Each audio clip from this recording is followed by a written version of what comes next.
What's up, everybody? It's the ISAC Yardbird Podcast, and today's episode is brought to you by Mountaineer Brand. If you got a beard on your face or a bald head above your neck, you need to go to mountaineerbrand.com and use my code ISAC for 15% off your entire order. Beard oil, beard wash, beard conditioner, all kinds of things. If you need a brush for it, straighten it out, you got it, and you get 15% off with my code EYESAC at mountaineerbrand.com. And also a big shout out to the new edition of the studio, Blue Dream Candle from Scents by Yaya. Go to, I guess it's scentsbyyaya.com and get you a candle.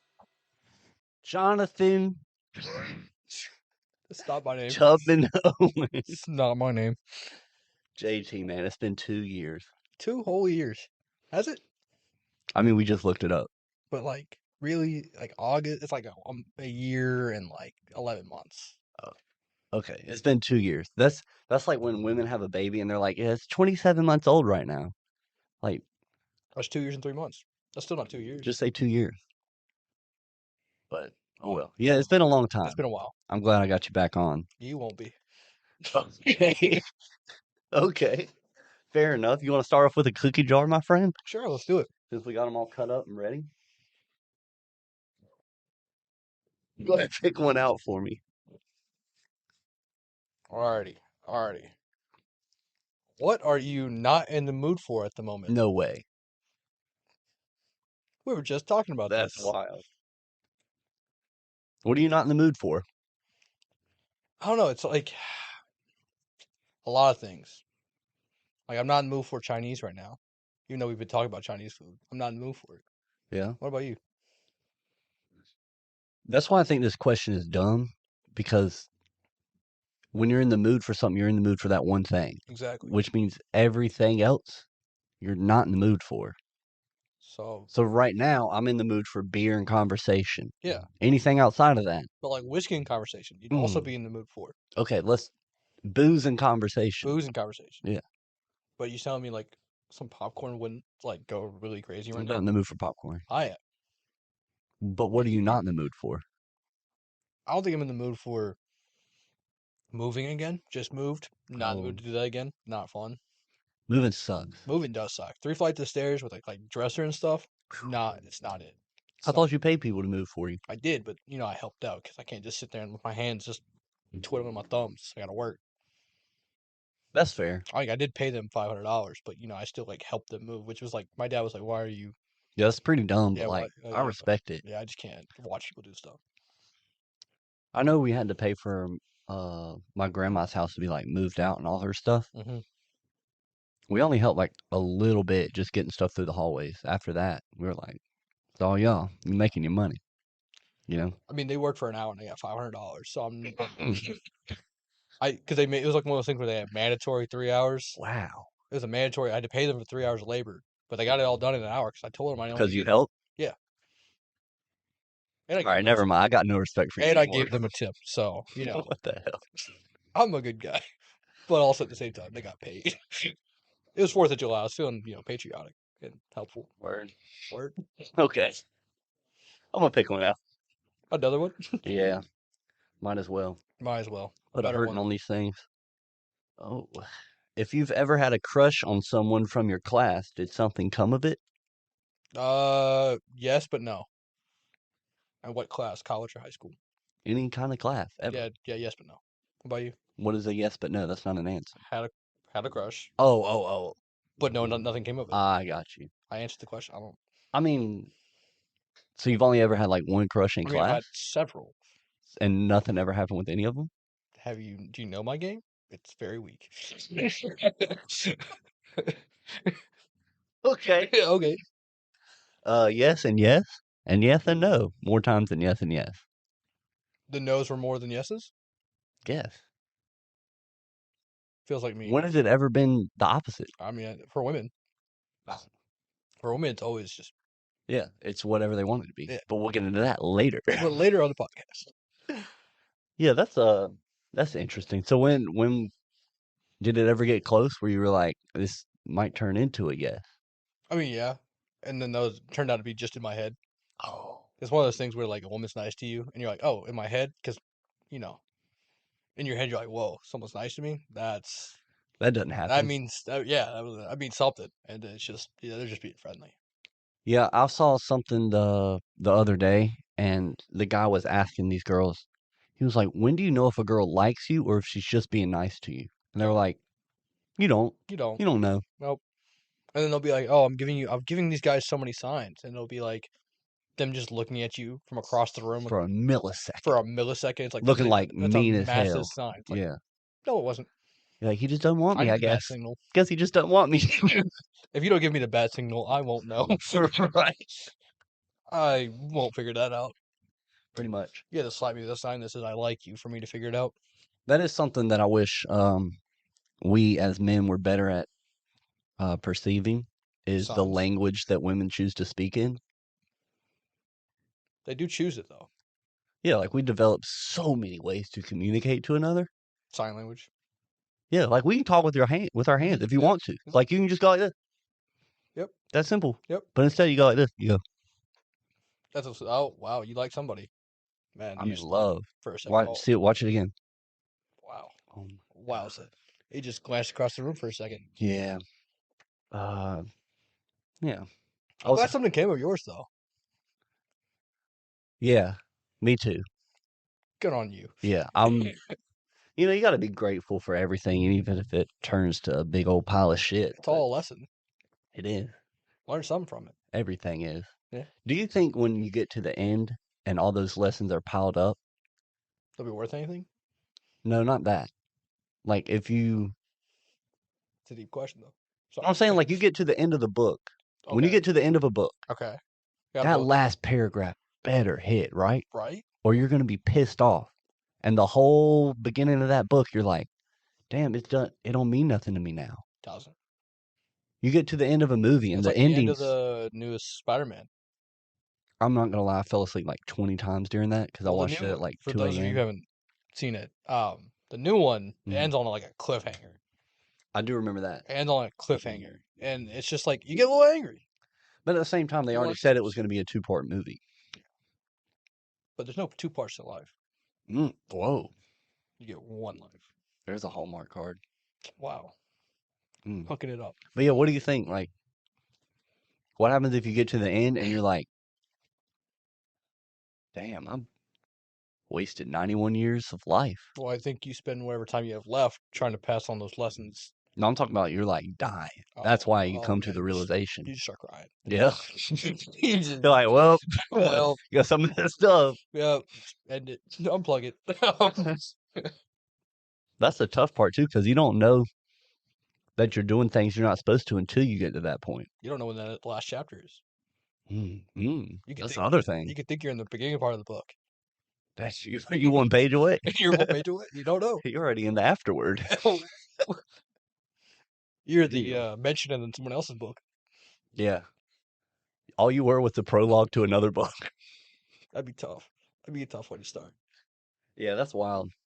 Let's do one more. Really? Actually, you pick this one. Yeah. We're just gonna go back and forth on these. This is fun. Oh, this is all right. All right. Can you remember the last time you were upset with yourself? There we go. That's a good one. Whoever wrote this one, you're a good one. Yesterday. Go for it. I didn't exercise discipline, which we'll also be talking We'll be about. talking about later on. I woke up at 7:40. I woke up at noon today. And then Hey man, I'm not working right now. and then I can't but I get mad at myself even because I'm not working right now. Well, Yeah. I'm working tomorrow, but like because I'm in the process of The moving up. transitory period, Yeah. And like a transitory recession that we're in. my mind won't let me go. It's okay. You don't have to be constantly productive nonstop. Exactly. It won't let me do it. And so if I'm sit still for like 30 minutes, Mm-hmm. or if I lay in bed for 30 minutes, Yeah, then wake up regret. at 4 o'clock, all I hear in my head is just fuck you, you lazy piece of shit. It's a little aggressive. You should tell yourself to be nice. That's like I try to do the what is it called? Positive affirmation. Yeah. I'm I'm that way with certain things though. Like I can wake up at 12 and be fine, right? But as long as I like get all the things I want to get Yeah. done, like work out, cook the right things, eat the right things, treat people well, like I get the things I want to set out to do done, I'm fine. But I do feel the same way if I go like 4 or 5 days where I've done like nothing of value to society, I just feel like a tub of lard. I just need to Yeah. go something. Because I feel like those times add up. You know. Or if I don't go to the gym, like if I've been on a great gym Oh routine yeah. and I'm like, it's a leg day, but like something comes up and I can't go, even if I can't go, it's out of my control. Like I have to do this other thing. Hmm. I still feel awful. Yeah, I missed out on like 2 weeks of gym because of that thing up in Boone. Hmm.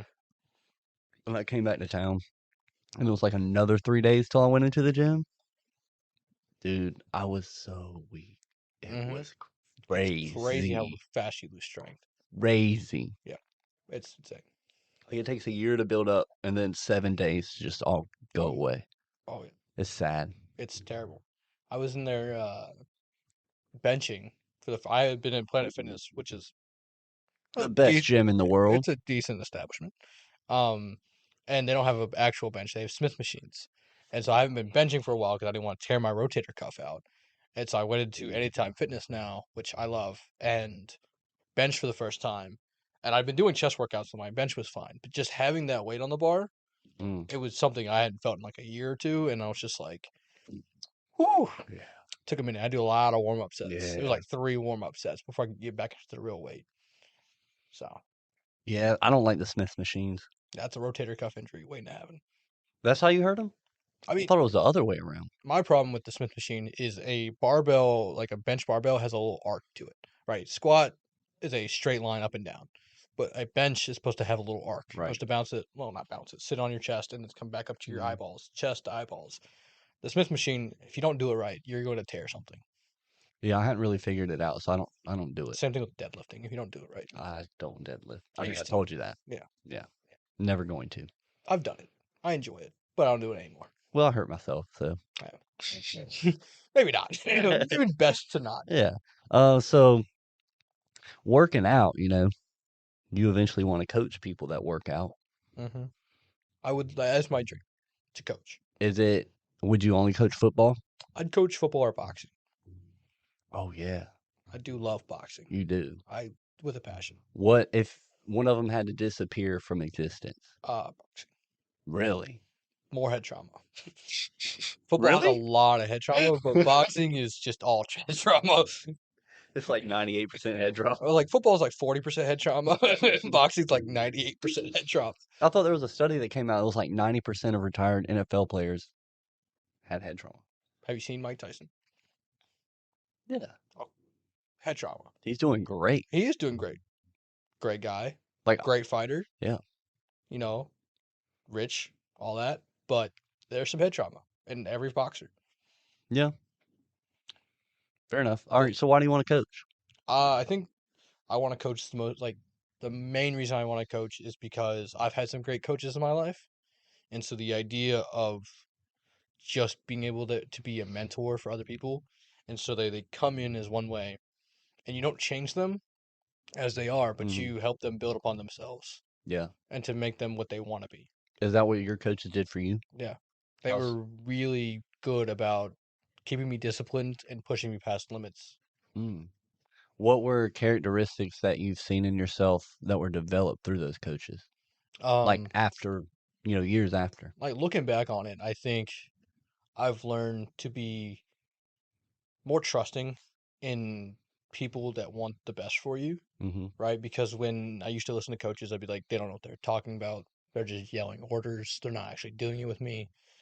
But taking the time to like sit there and listen to somebody who is really wanting the best for you and like shows up day in, day out and take in what they're saying. Like it may not make sense in the moment, but like over time, like Karate Kid, wax on, wax off didn't make Yeah. sense, but it takes over time. It makes sense, and it took a while, but yeah, Okay. So is that the kind of stuff you want to instill in people? yeah. I want to. I'd ideally like to be like a high school football coach. If you ever seen the movie When the Game Stands Tall, great movie about De La Salle. uh, Yeah. in Oh, California. great movie. Great movie where he could be a I college coach. forgot about that He one. could be a college coach. He could be an NFL coach, but he chose to be De La Salle's high school football coach just because it was where he could change boys into men Mhm. before they go to college or do whatever they want to do with their life, have a real impact, and he still made decent money and just have that be able to provide for his family while also providing for his community. Do you feel like coaches, once they get to a certain level, such as the professional level, they're just not able to have that kind of impact on a person? I think the impact changes, right? So instead of dealing with people who want to change or don't want to change, either way, like you're dealing with people at the professional level who are a lot more coachable. So the coaching moments are a lot more finite. They're a lot Mhm. more um fine. Like they're on like you're changing the little aspects. You're changing like how they think about themselves. They're changing how they do certain motions. Like you're changing the finer points of their job. So it's not really it doesn't come up as much. It's not the same as taking some guy who's never thrown a football before and turning him to your starting QB by his senior year. Yeah. Like that's something you do in high school. But in the professional level you're just tweaking small things and still having a good impact, but it's Why do you think people dislike sports so much?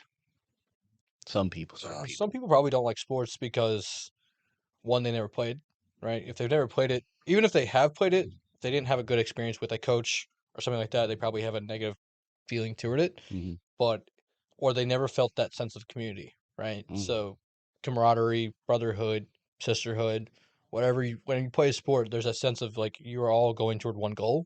If they played a sport or didn't, if they never felt that or never got that feeling while supporting a team, it's really hard to get into because it just feels like people kicking a ball around a field or throwing a ball Yeah. around a field.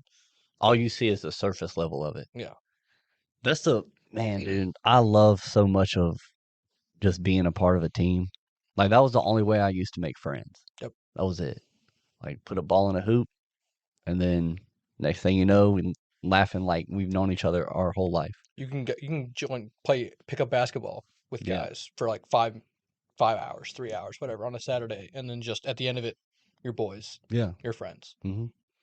That's the best time, dude. And then I think it helps. I think it helps so many people that we can't even measure statistically. Hmm. Which is why I think there's been a kind of an uproar in like rec leagues and church leagues and stuff Hmm. where it's just trying to get just anybody that needs a place to go to exert energy in a healthy way and have the camaraderie of people around you working together, like you said, for one common goal. Yeah. I think it's, I think, while a lot of people will say we're missing that nowadays just because, we're more connected than ever on our phones, but now we're farther away than ever. Yeah. Um, I think it's slowly starting to come back to where we're realizing we might have went too far one way. I think the pandemic really helped that Yeah. though. I think people being isolated in their homes, Hmm. wearing masks and stuff, not seeing people's faces, really people made people want to like go out and do stuff. Hmm. Like, have you seen like Messi's parade after he won the World Cup for Argentina? Mm-mm. There was like 1 million people in the capital of Argentina, just millions of people just out Dang there it. supporting, just going nuts for Wait, I remember that. yeah. Remember Yeah, all the it was drone like shots? the biggest thing ever. Yeah, Like they every filled human all being the that streets. lived there. Every human Yeah. being was just going nuts, and that's one of those things that you couldn't have during the pandemic. Well, they probably would have done it still, but it's one of those things where like Yeah. you need that. That everybody was joined together, one goal, Yeah. nation, team, community, school, whatever it is. That's the thing about sports. And It's if you buy into beautiful, the man. story as well, Yeah. there's storylines. There's always a storyline. That's a big thing too, is the uh people that curate those stories. Um, that make those possible for the rest of the world to see, the audience to see. Hmm. Because before it's like the NBA didn't figure that out until like the 80s, What do you mean? like putting stories out and stuff. Mm. Before it was because I mean the league was a dying league until really like Kareem came in Hmm. because they had the stories backed up from him in UCLA, and then the ABA is starting to they're starting to draw a little bit of traffic from the NBA. That's why the whole merger happened. The Mm. merger happens in '76, but the league is still in a big decline. There's a lot of drug use going on. The games are on tape delay. If somebody plays in the West Coast, you don't get to see the game till like 1 a.m. or something. Wow. Yeah. And most of the games were actually on, like I said, tape delay, so you don't get to see it until the next morning or something, or next night or whatever. It Yeah. was dumb. Yeah. But then with Bird and Magic coming in, that was like the first time when, yeah, that was the first time when people put the story together of this guy versus this guy, you know? Good. And they had already Yeah. had the rivalry in college, so it was Mhm. perfect. Oh, And yeah. then you go into the two biggest franchises in the NBA, and they're just mashing up for the whole decade. Then Mhm. obviously everything else unfolds, but Yeah. just creating those narratives to draw people in and realize that while it is a business, Mhm. that business has to entertain or that business will fail. Yeah. And so there's a whole business surrounding it, and there's an entertainment business surrounding it, entertainment business. Mm-hmm. There's analysts and sports podcasts and Yeah. sports talk shows and all that that surround an entertainment business that is sports. Mm-hmm. Endless shows. Endless shows. So many. Everybody's got a show. Yeah. Everybody. Everybody. Well, not Shannon Sharp anymore. Oh, I like Shannon Sharp. He'll start another one. He will. I did too. He's funny. Good. I like Oh, Marcellus Wiley. nope. Look him up. I Great. will. Okay. One of the best. After this. Real good. Oh yeah, not right now. Oh, right now? You gotta look up male to male right now. Cable? Audio cables? Yeah, the audio The cable. audio cables. Yeah. I can look that up. Okay. Right now? Okay. Straight, man. Okay. So coaching, you think you would only ever coach at high school? I like to coach like max division like 1, I think. I wouldn't want to be like a Kirby Smart. That's weird to say because he makes a ton of money and he's very successful. Mm-hmm. But I'd like to be like Wake Forest, right? Like Yeah. a school that's in a power conference, but not a like massive program where I have to succeed all the time or I'm fired. Like if Mm. Kirby Smart loses this year, doesn't win the championship this year, doesn't win the championship next year, he's fired. He Damn. won them 2 years. He won 2 championships with 2 years. But if he doesn't win the next 2 years, they'll fire. And so I want to be somewhere where like I can build something Yeah. and pick the guys I want. Whereas Mm. Alabama, Georgia, all of them, they just best guys. Yeah. There's no character, right? There's no character picking. Mm. They don't That's they big. build character there, but they don't pick characters. Wow. I just go for raw talent. I didn't think about that. That's I'm interesting. pretty sure Nick Saban will straighten them up at Alabama. Oh, yeah. He they'll leave Alabama with good character, but they don't come in with that. That's cool. Have you seen the Belichick and Saban documentary? I Is got it like on HBO? halfway through it. Same. I I haven't finished it I yet. haven't finished. I need to finish. It's really good. It's so good. It's pretty good from what I've seen. Because that's what I wanted to see was like those guys in practice. I I saw Coach Clausen in practice, and it's amazing. Just seeing how much impact a coach can have on people's attitudes toward themselves Mhm. and toward the team. That's like what also it's just insane to watch. You can really turn a whole locker room around with just words, and it's crazy. Is that what you think about when you think about coaching? Is like the big moment speech? What do you I'm a day-to-day visualize? guy, Yeah. right? Like I've always talked about it. I don't know if I mentioned it last time 2 years ago on this podcast, but the idea of appreciate the average. Because if Okay. somebody comes in every day and puts in the work, they put in as much work as they can give, because that's what you're asking, is for 100%. They maybe not be the best guy in the team, may not be the worst guy in the team. The worst guy in the team you give a lot of attention to because you want him to be good. The best guy in the team you give a lot of attention to because he's maybe carrying your team. Mm-hmm. But those guys in the middle, right? They have names. You don't really most people don't have their jerseys, but everything. But they come in, they perform their job, they do what they're supposed to do, and those guys are the ones that make up the majority of the team. Not everyone can be the star, not everyone can be the worst guy, right? And so just appreciating those guys that come in and do what they're supposed to do, and just stopping by and just being like day to day, like you showed up Yeah. on time, did what you're supposed to do, just appreciating that means a lot to them. And they might Yeah. become their better players, right? They might become those guys, but they get left out so much. That's true. Because that's all they really need is just acknowledgement. That they're doing something right. Yeah, you're doing your job. You came in today. I can tell that you were worn out. Mm-hmm. because you wore yourself out Mm-hmm. doing what we asked you to do. Imagine getting that at work. Great job. Imagine I just can't imagine that. imagine going to a job and instead of being told do more, do more, do more, Yeah. you're told I really appreciate what you've done. Mm, You're doing what you're supposed to do. I really appreciate yeah. it. Have a day off. Something like that. That'd be That would It'd be crazy. crazy, right? It sounds crazy, but as a coach, you have control to do that. As a manager, you have control to do that. Just appreciating the people that, and it'll mean a world of difference Mm, because you don't know what that person's going through. yeah. That's big. Yeah.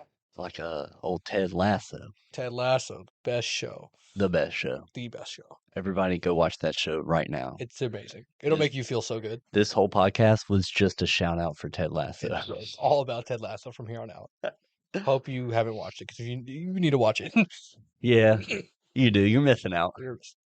So those moments when you take those players, because you did coach some boxing, Yep. right? Yeah. So when you take those fighters and they've worked all day, or they did their whole training session, busting their ass, and you were impressed with it. You were like, okay, you came in, put the work in. I had kid. I was when I was a senior and I had freshmen coming in, Hmm. and I'd see them like the first week, and they'd be nervous, scared, don't know anybody in the club, and I'd walk up to them, and every single practice I'd tell them I'd remind them of my name, hey, Hmm. I'm JT again, captain, coach, whatever you want to call me. Um, just want to thank you for coming. Let me know if you need me for anything. I'm gonna check on you throughout. And at the end, I'd come back by, right? Just whether they're the freshmen coming in or the sophomores, whatever. I'd go around the room. How was practice? What'd you like? What'd you not like? Okay, what would you want to do more of?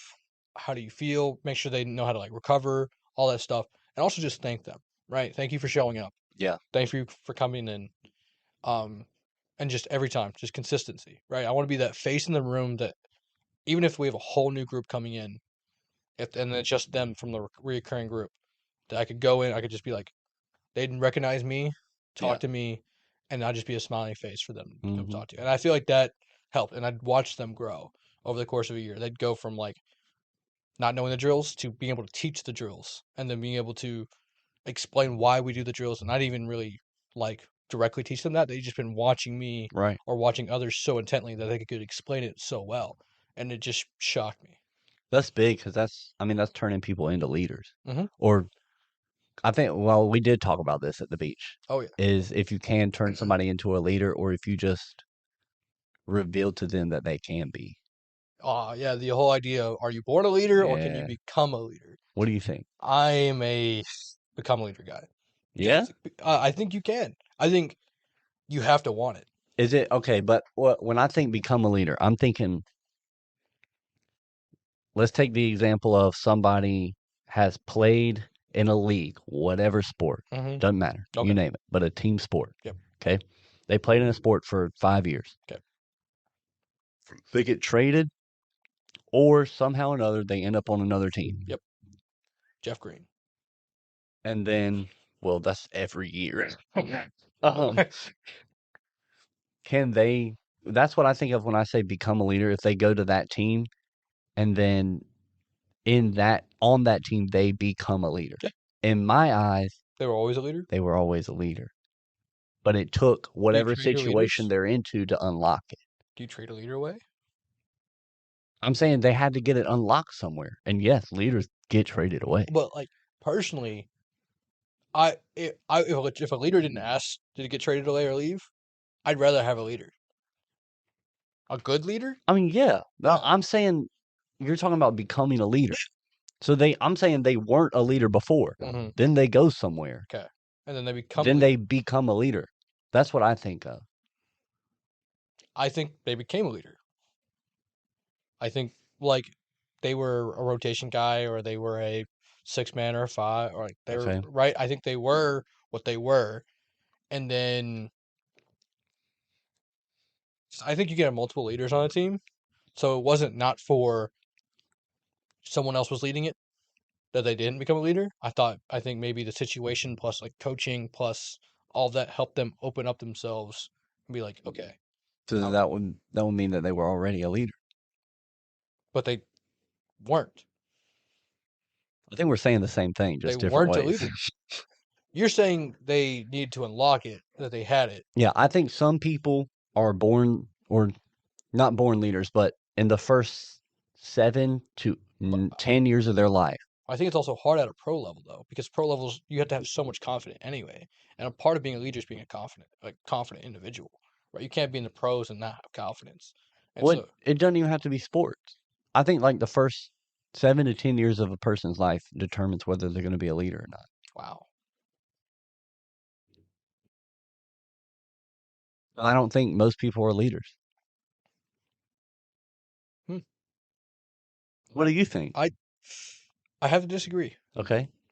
I think most people don't know they can be, or they tried and it failed, and so they don't want to do it again, right? So like if you like took charge and then like something went wrong, Hmm. you're like, okay, I'm gonna run this shift at wherever you work, and like you get robbed, or like a fire starts, or something like that. Something bad happens, Right. right? Doesn't go well. You get reprimanded. Things go bad. You don't take the opportunity to do it again. You don't take the opportunity to stand up and be like, oh, I can run that, right? But I think most people, if given the opportunity when they haven't had that opportunity before, to like, hey, you want some more responsibility? It, you can do this, this, and this, and they're like, Hmm. oh, wait, all the things I haven't liked around here, I could potentially try to change while I have some power. I think most people are gonna be like, yes. Okay. I haven't liked the way we do like how we pick shifts. I don't like the way we do this or whatever. Like they're gonna be like, try to change those things. They want to implement things they don't like. Now, I'll agree with you. Some people, they're just like, no, I like it. I think that's most people. I think Or if that's they want something to change, they're just not going to speak up and do anything about it. mm, Just from experience. no, I respect Yeah. it. Yeah, Agree to disagree I on agree to that one. disagree on that one Yeah. because it's just different, ways we see people. Yeah. Do you think do you think people what do you think people are lacking in so okay, well, let me reverse that Back question. it up. Yeah. You want to coach football I do. or boxing Or back. Probably football. It's easier. and you want to make an impact on those kids that are coming in that you're going to be coaching. Yep. What kind of impact do you want to make and what are personality traits that you look for in those kids that you're going to be one recruiting and two coaching? The biggest personality trait is like it's more of like you gotta want it, right? Okay. Because I can come in every day, be the best coach I can be, but if you don't want to be there, you don't enjoy playing the sport, I can't make you love football, right? I can make you see the benefits, right? Mm-hmm. But if you don't like if you look at those benefits and I see them as benefits, you see them as cons, and you're just like, no, I'm gonna get hit. I don't like getting hit. I can't make you like getting hit, right? Yeah. And so, Yeah. like, you're like, it's one of those things like, but if you come in every day and you just love football Mm-hmm. and you just like playing the sport and you like getting hit and you just enjoy it, Yeah. um, and then after that, just a determination to like and responsibility just come in, right? Just show up because if you show up, the rest of it's on me. Once you're there, like coaches used to say, I got you for 90 minutes. And they have you. Like once you have those people for 90, they're locked in for 90 minutes. Use the time, right? Show up, do your job, do what you're supposed to do, put in the effort, and that's all you can really ask of somebody is to put in their best, right? And then what you're going to work on is making their best go longer, right? Mm-hmm. Like your best might be 10 push-ups. Make your best 100. Make your best 200. And Damn. just moving that line for them, right? Yeah. Your goal is to, as a coach is just to move the finish line. Yeah. Like, oh, we won 2 games last year. We're not good. Let's win five. Right. Okay. And then just keep pushing the line. But the entire time, like I'll use an example. I used to not be able to do like a 30-second, 40-second plank. That was difficult. I'm a large guy, right? But one time my coach just like, hey, it's the end of practice. Everybody do a plank. We're all like, wait, whoa, whoa, whoa, whoa. Why? The bell just rang. We're done. And she was like, no, plank. Yeah. And we held a plank. And we're like, hey, how much time we got left? She's like, don't worry about it. Hold the plank. And if you drop, 50 push-ups. That's the end. Mm. That's the end of practice. We're done. So no one's dropping, and the entire time she's screaming in our ear with like loud AC/DC playing. She's Yeah. just yelling. She's getting down and just yelling at me and other people that are shaking. Yeah. There's a couple people that are not shaking, so she doesn't have to yell at them. But those of us that are shaking, she's yelling at us. Yes. At the end, she's like, "Okay, you're done." Just at the end of a song, we made it through a whole rock song. Yep, 3 minutes, like 40 seconds, just holding a plank. And I'd never been able to hold a plank for like even with all the practice, I'd only been able to hold it for like a minute or two. Dude, that's a long Yes, time. because of just how much she yelled at me. I just scared the shit out of me. She just, it's just one of those things. Like it's one of those things you just don't realize you can do something, and the entire time I'm like, I can't do it. Like if she had told me I was doing a 3 minute and 40 second plank, I'm like, no, I can't. And the entire time I'm believing I can't. Mm. But her instead, she's just like, you're going to do it. Yeah. There's no. It's like burn the boats. The whole idea behind burning the boats. It's that whole idea. If you can't do anything but succeed. What is that? I've said it on here before, the quote where it's if you believe you can do it or believe you can't, you're right. I don't know that one. Really? No, I gotta look up who says it because it's somebody famous. I just know the burn the boats one. Y'all know who said that? Burn the boats. Mm-hmm. I don't know that one. I Burn know. it. I know. Carry the boats. Who's gonna carry the boat? Who's gonna carry the law? Who's gonna carry the loss? Oh yeah. Who says that? It's just a old saying. It's basically if you burn the boats, if you like landing boats on a shore, if you then burn the boats, you can't go back out to the ocean. You gotta attack whatever's in front of you. Damn. Yeah. Jump off the boat, light that bitch on fire. Yeah, you jumping off the boat, lighting it on fire. It's like if they burn the boats at Normandy, they can't go back. You have to go forward. It's basically saying forget the past. We have That's what we have. crazy. We have what we have. We gotta do what we can. Henry Ford said my quote. What was it again? Whether you think you can or think you can't, you are Mm-hmm. right. Oh, because it's like you'll make it right. Like if you think you can't, it'll be right. Because you won't be Yeah. able to do it. It's mental. Yeah, That's a big thing. it is big. Dude, I saw this video. This is so off topic, it's crazy, but Oh, wow. We're doing that now.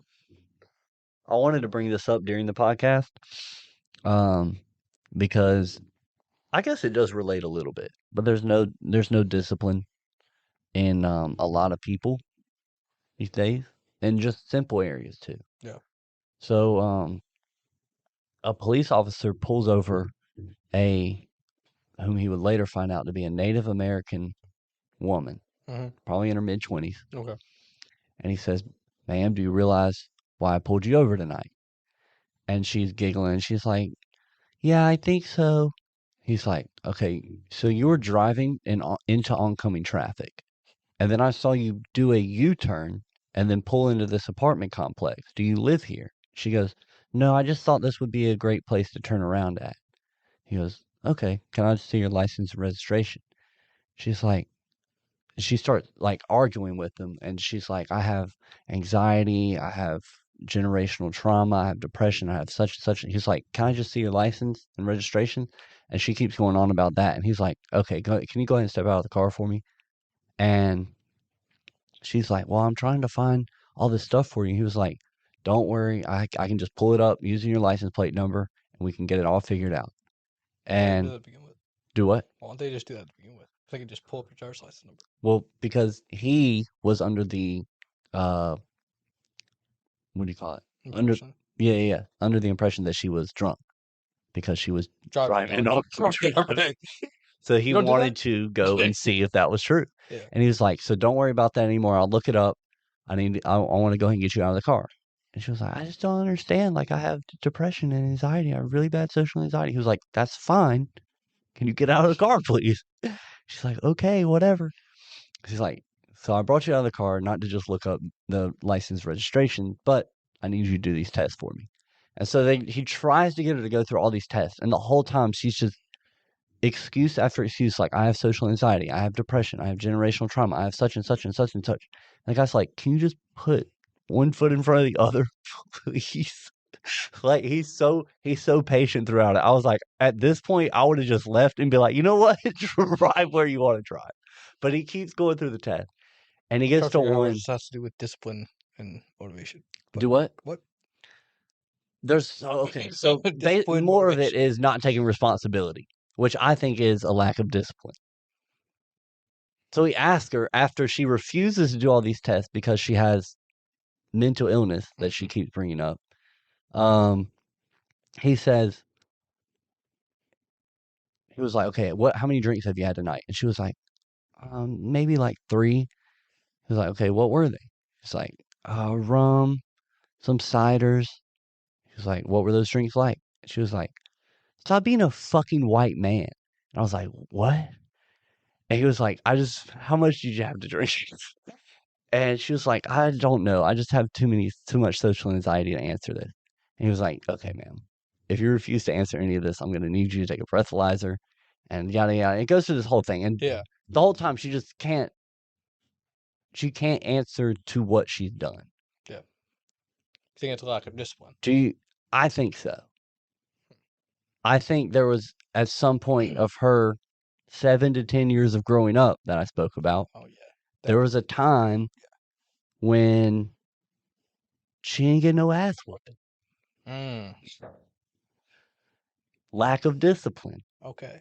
And I think she got handed a lot of things and then later in life learned that she could maybe or maybe not get away with things by using those excuses. I thought we were going somewhere else with discipline. Nope. Okay. We can.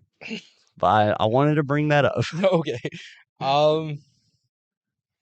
My thoughts on her is discipline's important, right? Like you have to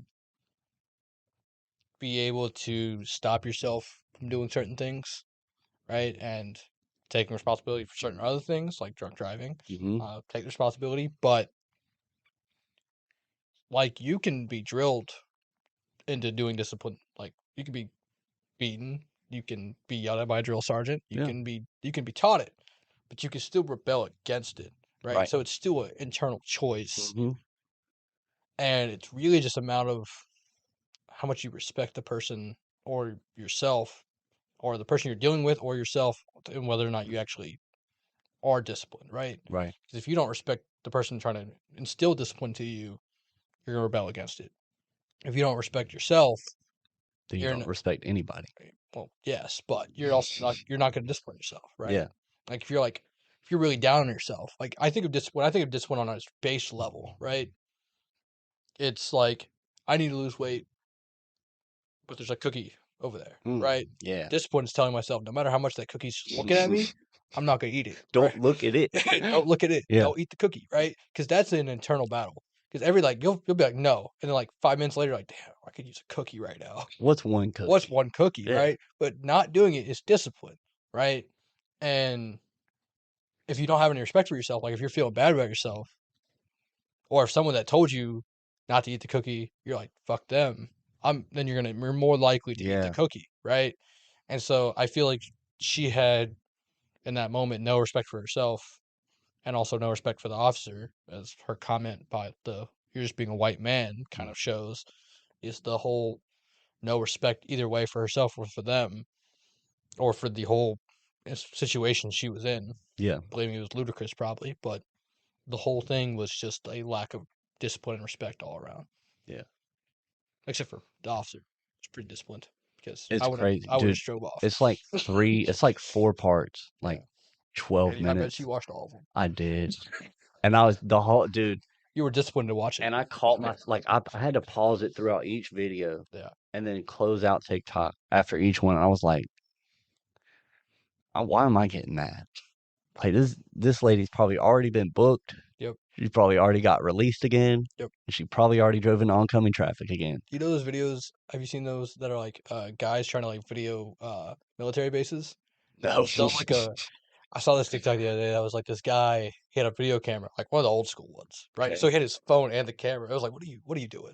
He had like a phone and like a handheld camera and a phone videoing the handheld camera. I think it might have been a GoPro or something, so it wasn't like phone in front of the face, but he like walked up to where the guards stand at a military base. Well, if you've ever been to a military base, if you're not supposed to be there, don't. Right. Right? And like the MPs come over and they're like, what are you doing? He's like, I'm allowed to stand here. This is public land. That's a military installation. Yeah. And they're like, no.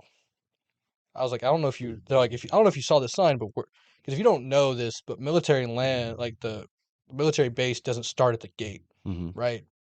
there's a brown sign several miles back that indicates when their land starts. Oh, Like Fayetteville, if you go to Fayetteville from here, you'll hit a brown sign that says like now entering Fort Bragg, Fort Bragg. Yeah. Fort Bragg, and then you drive through most Well, of now it's Fayetteville, Fort Liberty. Fort Liberty. Now, if you drive through Fayetteville, most of Fayetteville is it's been leased out to public, but Mm-hmm. it's a lot of it is their land. So if you Okay. go up to the front of the gate, they could tell you, especially because if you're videoing into the base, Right. because they have privacy rights to inside their base.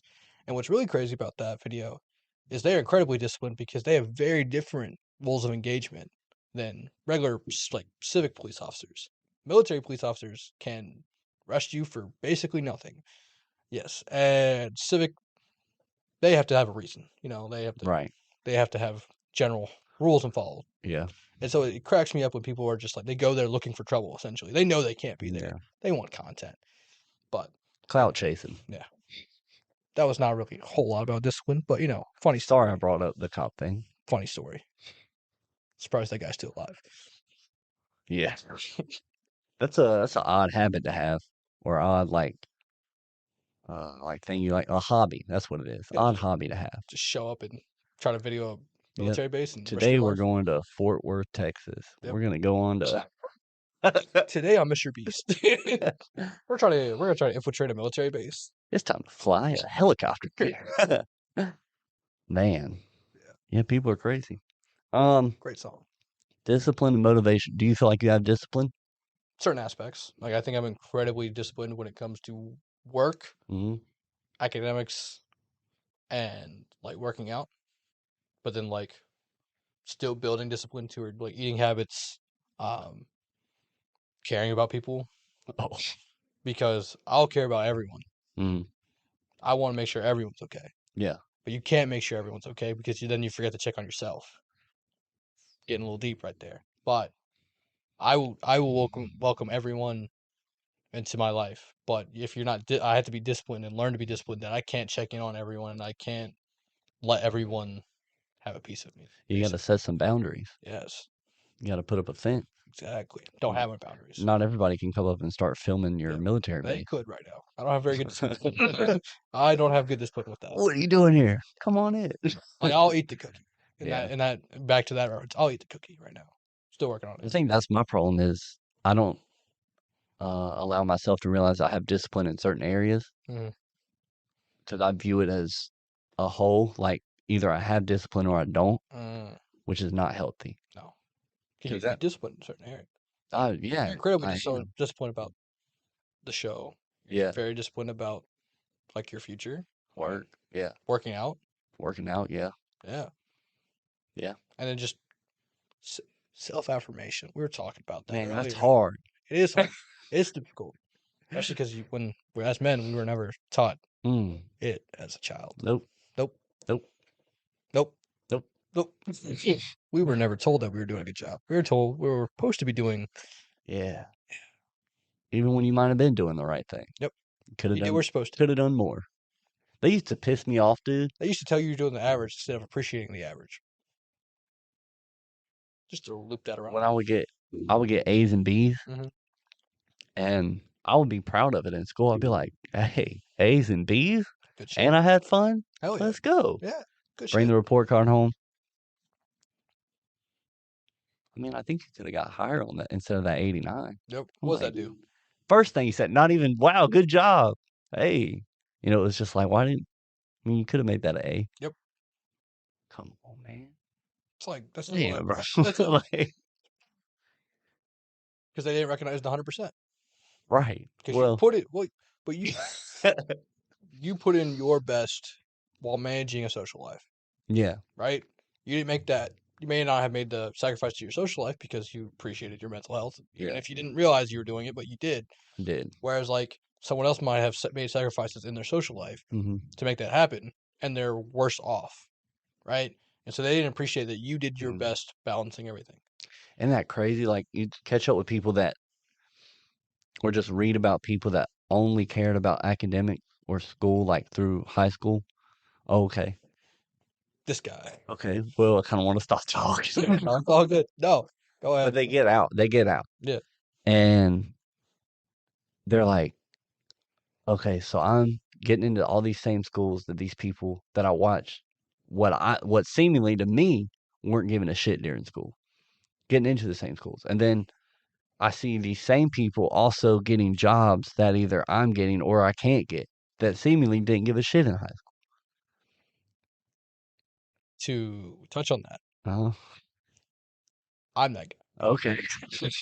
So college, right? Shout out to everybody who graduated with me. We all worked our ass off, but there's a lot of people. Now, this is where Ted Lasso, again, this is a Ted Lasso, fan podcast now. Yes, it is. Oh, we love Ted Lasso. Ted Lasso has helped me kind of like work away from this way of thinking. But when I graduated and I saw people from like I'd take class for class with them, like we were in the same major, and every time I'm just kicking their ass. Like it's not a competition, but it is, It right? is to you. It is to me because I Yeah. cared about academics. They get a better job than me, whether it's connections, whether they did better in the interviews, whatever it is. I don't know what's going on in their life, Mm-hmm. but they got a better job than me. That pissed me off Yeah. because I'm a competitive guy. I thought I worked harder. In my mind, I did work harder, but I wasn't seeing the whole picture, right? I don't know what they have going on. And so, like that Roy Kent speech after Isaac beat up that fan in the crowd last season, Ted Lasso, Trying to think of it.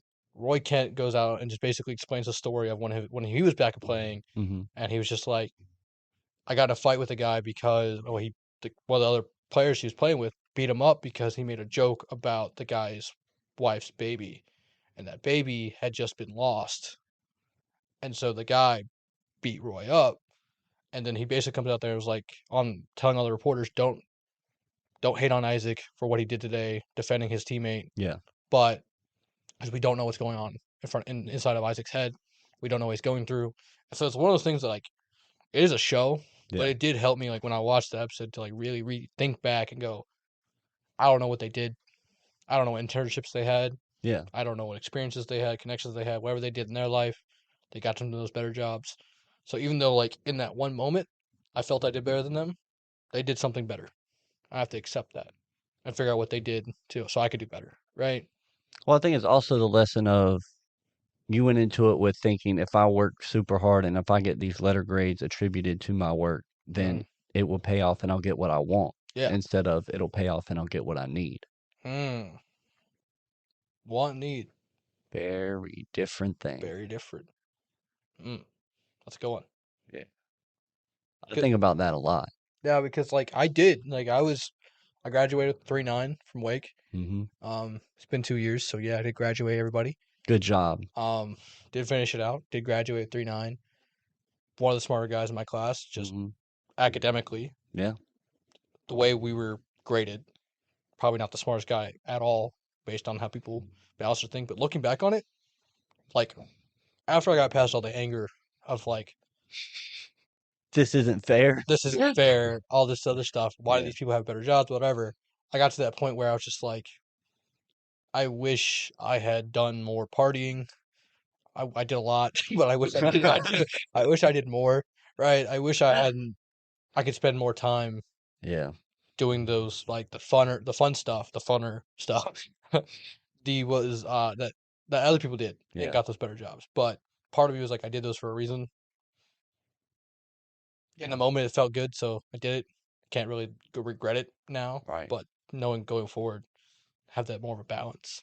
Yeah, you gotta have peace with what you've done. Got to, otherwise it'll eat you up, Drive you drive crazy, you dude. nuts. Till the end of your life. It'll Yep, drive you crazy. yep. Have you ever watched F is for Family? No, You would like that one. I would. Yeah, dad with anger problems. What are you trying to say? I Come don't. Oh, come on. it's Bill. You know Bill I Burr. have anger problems. I'm not a dad yet. You know Bill Burr, right? Mhm. He's creator of the show, and it's about Already a banger. right. It's animated, and it follows his family. The focal point is his dad, Hmm. Frank Murphy, and Frank Murphy has anger problems. Okay. Um, and there's so many great scenes in a show that is filled with so much vulgar and graphic comedy, Hmm. but there's really wholesome moments where you get to see why he's angry. Mm, It's not just look at this angry guy that drinks beer and yells at his kids and wife and doesn't isn't happy with his job and all that stuff. It You see him at the end of the episode and he drives home, and I know I've talked about this on here before, but it gets me every time. There's flashbacks where he wanted to be a pilot, mm, and he ended up falling in love with his future wife, mm. knocks her up, Yep. they have a kid. Yep. He's got to get a job to support him. Yep. Flight school takes time. Yep. Flight school takes money. It does. And he ends up working at an airport Mm, as his career. mm. Day in, day out, he's seeing these planes. Pilots. Pilot. And he drives home one day, and it's a terrible day at work. Mm, And he can hear his kids inside yelling, and he's like, God, I just left a chaotic environment. Now mm-hmm. I gotta come home to this. Yep. And a plane flies over his house. Before he walks in, he just looks at it. He just shrugs his shoulders. And then he opens the door, the screen goes black, and you hear like all of them talking and stuff. But it was a man that lived with regret. And I think regret can make a very angry person. Yeah. And no outlet. Yeah. Because that scene could end a lot of different ways. A lot of different ways. Some good, some very bad, Yeah. some awful. Yeah. And so, just sadly, it's the truth for a lot of men. hmm They don't have that outlet. That was something cool that we talked about yesterday or two Yeah. days ago. We've talked about it. Yeah. Where a lot of men feel like they don't have that outlet to go to. Yep. That's in a healthy way. Or they think they have outlet to go to, but it's just throwing these back until they don't feel anything. Yeah. If you throw old brewskis back, you can only throw a brewski back so much, but the feelings are still there. You never got them out. Oh, they'll be right there in the morning. Yep. And they're worse because you have a hangover with it. Ooh, Yep. yeah. And so, if men don't have a, I don't know women. I know men, right? I'm a man. Right. I am a man. That's all I can speak on. Absolutely. But as a man, if I don't have a healthy outlet, whether it's working out, talking to my guy friends, talking to friends that are girls, talking to a therapist, which I do, highly Good for recommend you. therapy. Yeah. Um, if you don't have an outlet and or a way to handle stress on your own, whatever it may be, hmm you'll explode. Yeah. And that can look in different ways. That can look like tearing friendships apart, hurting people physically, mentally, verbally, hmm and so it's incredibly important in my mind. Yeah.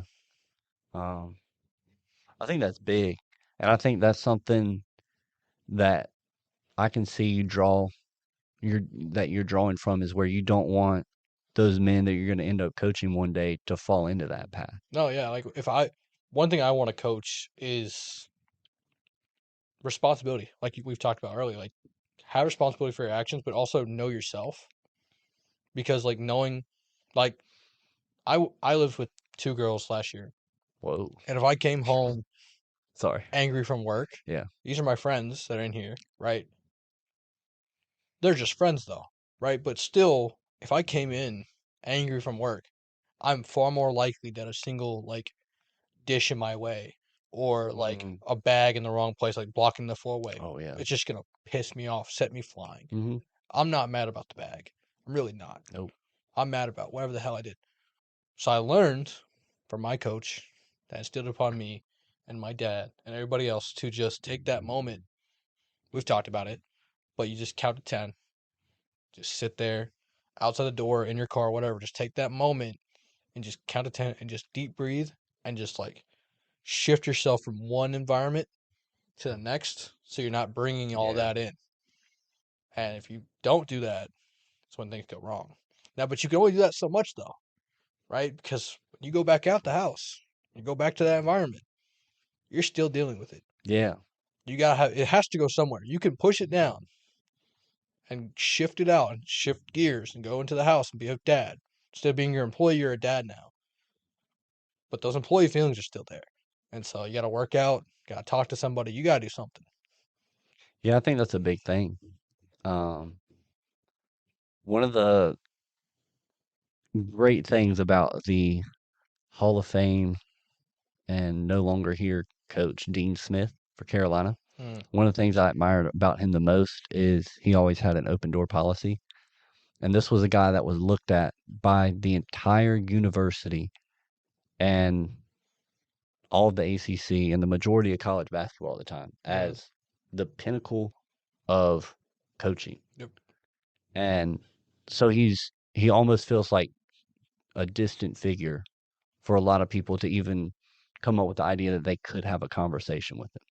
But with his players, he like pushed into them the idea and the fact that if something is bothering you, if you need to talk about anything, don't knock on my office door that you know where it's at in the bottom of the arena or whatever in the back corner.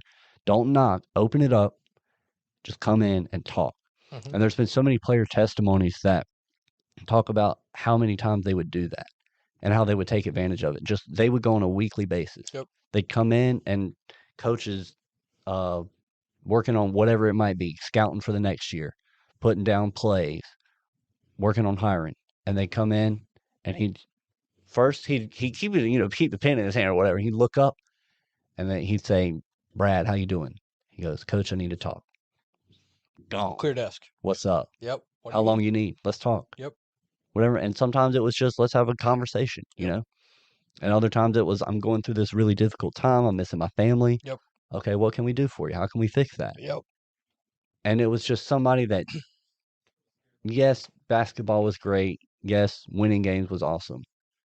But it was a coach that wrote every single one of his former players' letters Hmm.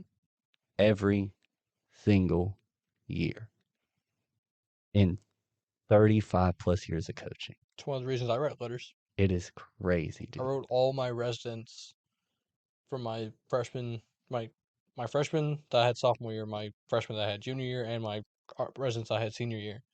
Wrote them all letters Dang. when I graduated, just thanking them, and they wrote me letters back.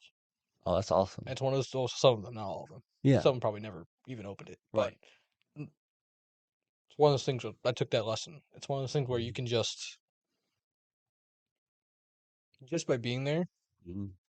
even if you're not used, like utilized as a resource, just by being there, you mean a lot. Yeah. Yeah. And like you said, some people may not have opened it, but it's still going to stick with them Yep. because nobody else has done that for them. My, I remember it was like 3 a.m.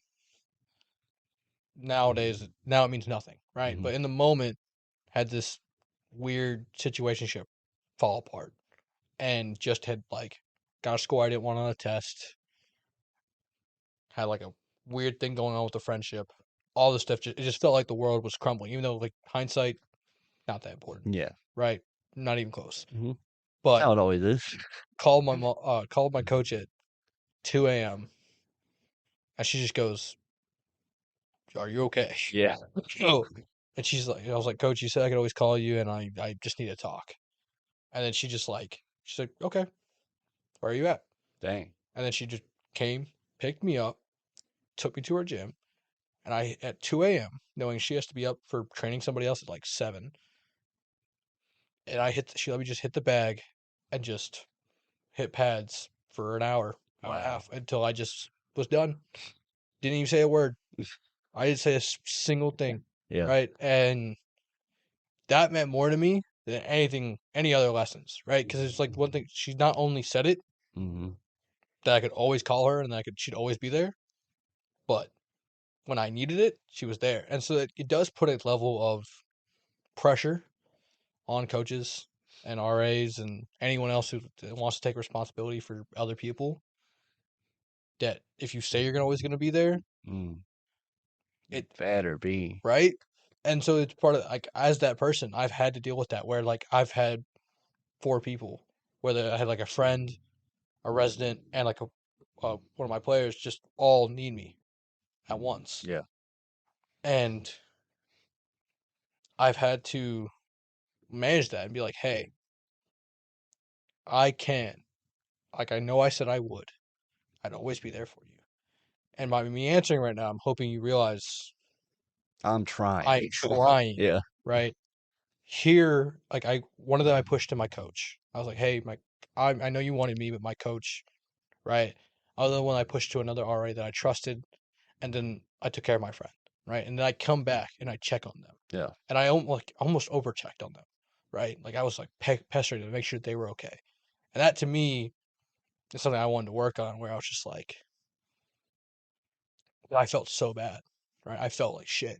Like I said I was gonna be there. I really wasn't, though I was. Like I did find them an outlet. I did find them a resource. Right. I was there for them, but it felt like I let them down. Mm. And so I wanted to work on that guilt and that regret of Knowing you just can't always be there. knowing I can't always be there, Yeah. but I will. So I tried to change the wording, right? I will always do my best to be there to help you or get you help Yeah. in a way that I can. Because if a girl comes to me, it's girl problems, I would always just pass to an RA that's a girl, or another person that's a girl, because I just don't. You don't know girl problems. You Yeah. don't know, or someone who comes to me with a problem I've not experienced, right? Pass it, Mhm. and that's a lesson that I think some coaches still need. Yeah. Some leaders still need that because they try to take it all on. Yeah. And then like you, they get that guilt trip of I let my team down. Yep, I let these guys down. yep, When in reality, it's like you just didn't set it up the right way. yeah. Yeah. Like, Be okay with somebody else. Just like you said, just redirect the help. yep. You can still help them. It just doesn't have to be hands on. You get it's accepting the fact that help looks different than hands on, Ooh. because help can be just answering a phone call Yeah. and then giving them a number to somebody else. You Mhm. help them. Yeah. And by building connections with people, right? Like I've built connections with people where like if you called me and everybody in our immediate friend group was busy, I could be like, hey, I call any of my other friends that are nearby and tell them just like, hey, I need you to do this. Hmm. I build those connections with those people that I'm 100% certain they don't know you, but they would come and help you, right? And the same way that like if I called you or Maddie or whatever, you guys would do the same, Right. right? Like, hey, I need you to do this, calling it a favor, whatever it is. Just and the I would like if you did the same thing to me, I'd drop whatever I'm doing and do it. And so it's like being a good coach is knowing your own network and knowing what resources are available to them to push them to instead of just being like, you know what, fuck the assistant coaches. It's all me. It's all me. Kane, how hard would it be to get a stop right now? Because I got to piss like a racehorse. All right, I'm pausing audio. Hey, there we go. All right. After draining the snake in there. Okay. Now we're all back I'm and ready to sorry. go. No. Yeah, I had to interrupt that great conversation about coaching so that I could relieve myself because it felt like my bladder was about to explode and it was not comfortable at all. Are you comfortable now? I am. I'm pretty comfortable I'm now. glad. Feeling good. Yeah, comfortability is the most important thing. Nope. Okay. What is it? If you remain comfortable, that's the place you'll stay. Mm-hmm. Yeah, Comfortable being uncomfortable? gotta be. Gotta be. Gotta be. What are you uncomfortable with right now? Oh, good question. I think I'm uncomfortable with, I've mentioned it earlier on this pod, but just the way I accept everyone, right? Yeah. Everyone in my life. I need to become more comfortable with telling people no Yeah. and using other resources like we just talked about. Just Do you want to practice? how? How do you want to practice? We can just, I'll go through a scenario. Okay. What's a common thing that people come to you with? Breakups. Okay, perfect. That's easy. Oh God. All right. I'm calling you right now. Ring, ring, ring, ring. Click. I picked up. I didn't hang up. Like, That means if you pick up, you say, hey, hi. hey, JT. Hey, Isaac. I know I sound really chipper right now You and sound great. super excited for living life, but I'm kind of on the edge of just blowing up. My boyfriend, I just dumped my boyfriend. I don't know if I did the right thing. Well, did it feel like I'm a girl, by the way. I I hope assumed. you understood that. I did understand. Okay. Thank you for clarifying. Your emotions mean a lot. I really did you in the moment did you feel like you were doing the right thing? All right, you already failed. Hear the gunshot. You were supposed to say no. You were supposed to say, "Hey, I'm actually really busy doing a podcast right now with my friend Isaac, so I can call you back later if that's okay. Is that cool?" I thought we were doing a scenario. We were. I know You the didn't say scenario no. The whole involved point the you said you current. couldn't say no. What'd you say? Well, at least I'm not a liar. You didn't lie. I didn't lie. I All can't right, we say found no. the problem. I can't say no. You can't say no. I can't say no. It's hard. Damn. I want to help people. I'm a type 2 on the Enneagram. Oh God. Well, that was a deep sigh. Thanks for waking that up in me. Look, I don't trust personality tests, except for the Enneagram. I was just mad that I answered 120 questions and then I realized I'd have to pay for it at the end of it to figure out what I am. I'm deeply sorry you had to take that test and not get your answers. It made me really mad. Why do you think we as people started coming up with tests to figure out who we are? So we didn't have to wait 90 years. That's crazy. Yeah. How do you know if you're answering honestly? Ooh. Because if you know yourself, Yeah. then you know that you're answering And honestly. especially if you're a narcissist. Yeah, then you're definitely not. I think if you answer dishonestly, then you won't trust it, right? Unless you're trying to use it. Like if I was trying to make people think I was a helper, Hmm. and so I answer all the questions like I was a helper, and then used helping as a way to, you know, move things around and like Manipulate. manipulate and benefit from it, Mhm. then I'm not true too, right? I'm not a true helper, right? Right. But if I took the test and then like they have examples of fears and like at your best and at your worst and all that, and I just take those and I'm like, wait a minute, there are moments in my life, whether or not I'm just like railroading them in to fit these descriptions or not, I'm not really sure. But in my mind, they felt like they hit, right? They felt like they really kind of made sense to me. And what I used them for was to better understand the parts of myself that I wanted to work on, right? Do Like you feel one, like it's done that? I feel like I've been better at the fear one, where it's the fear of not being loved Mm.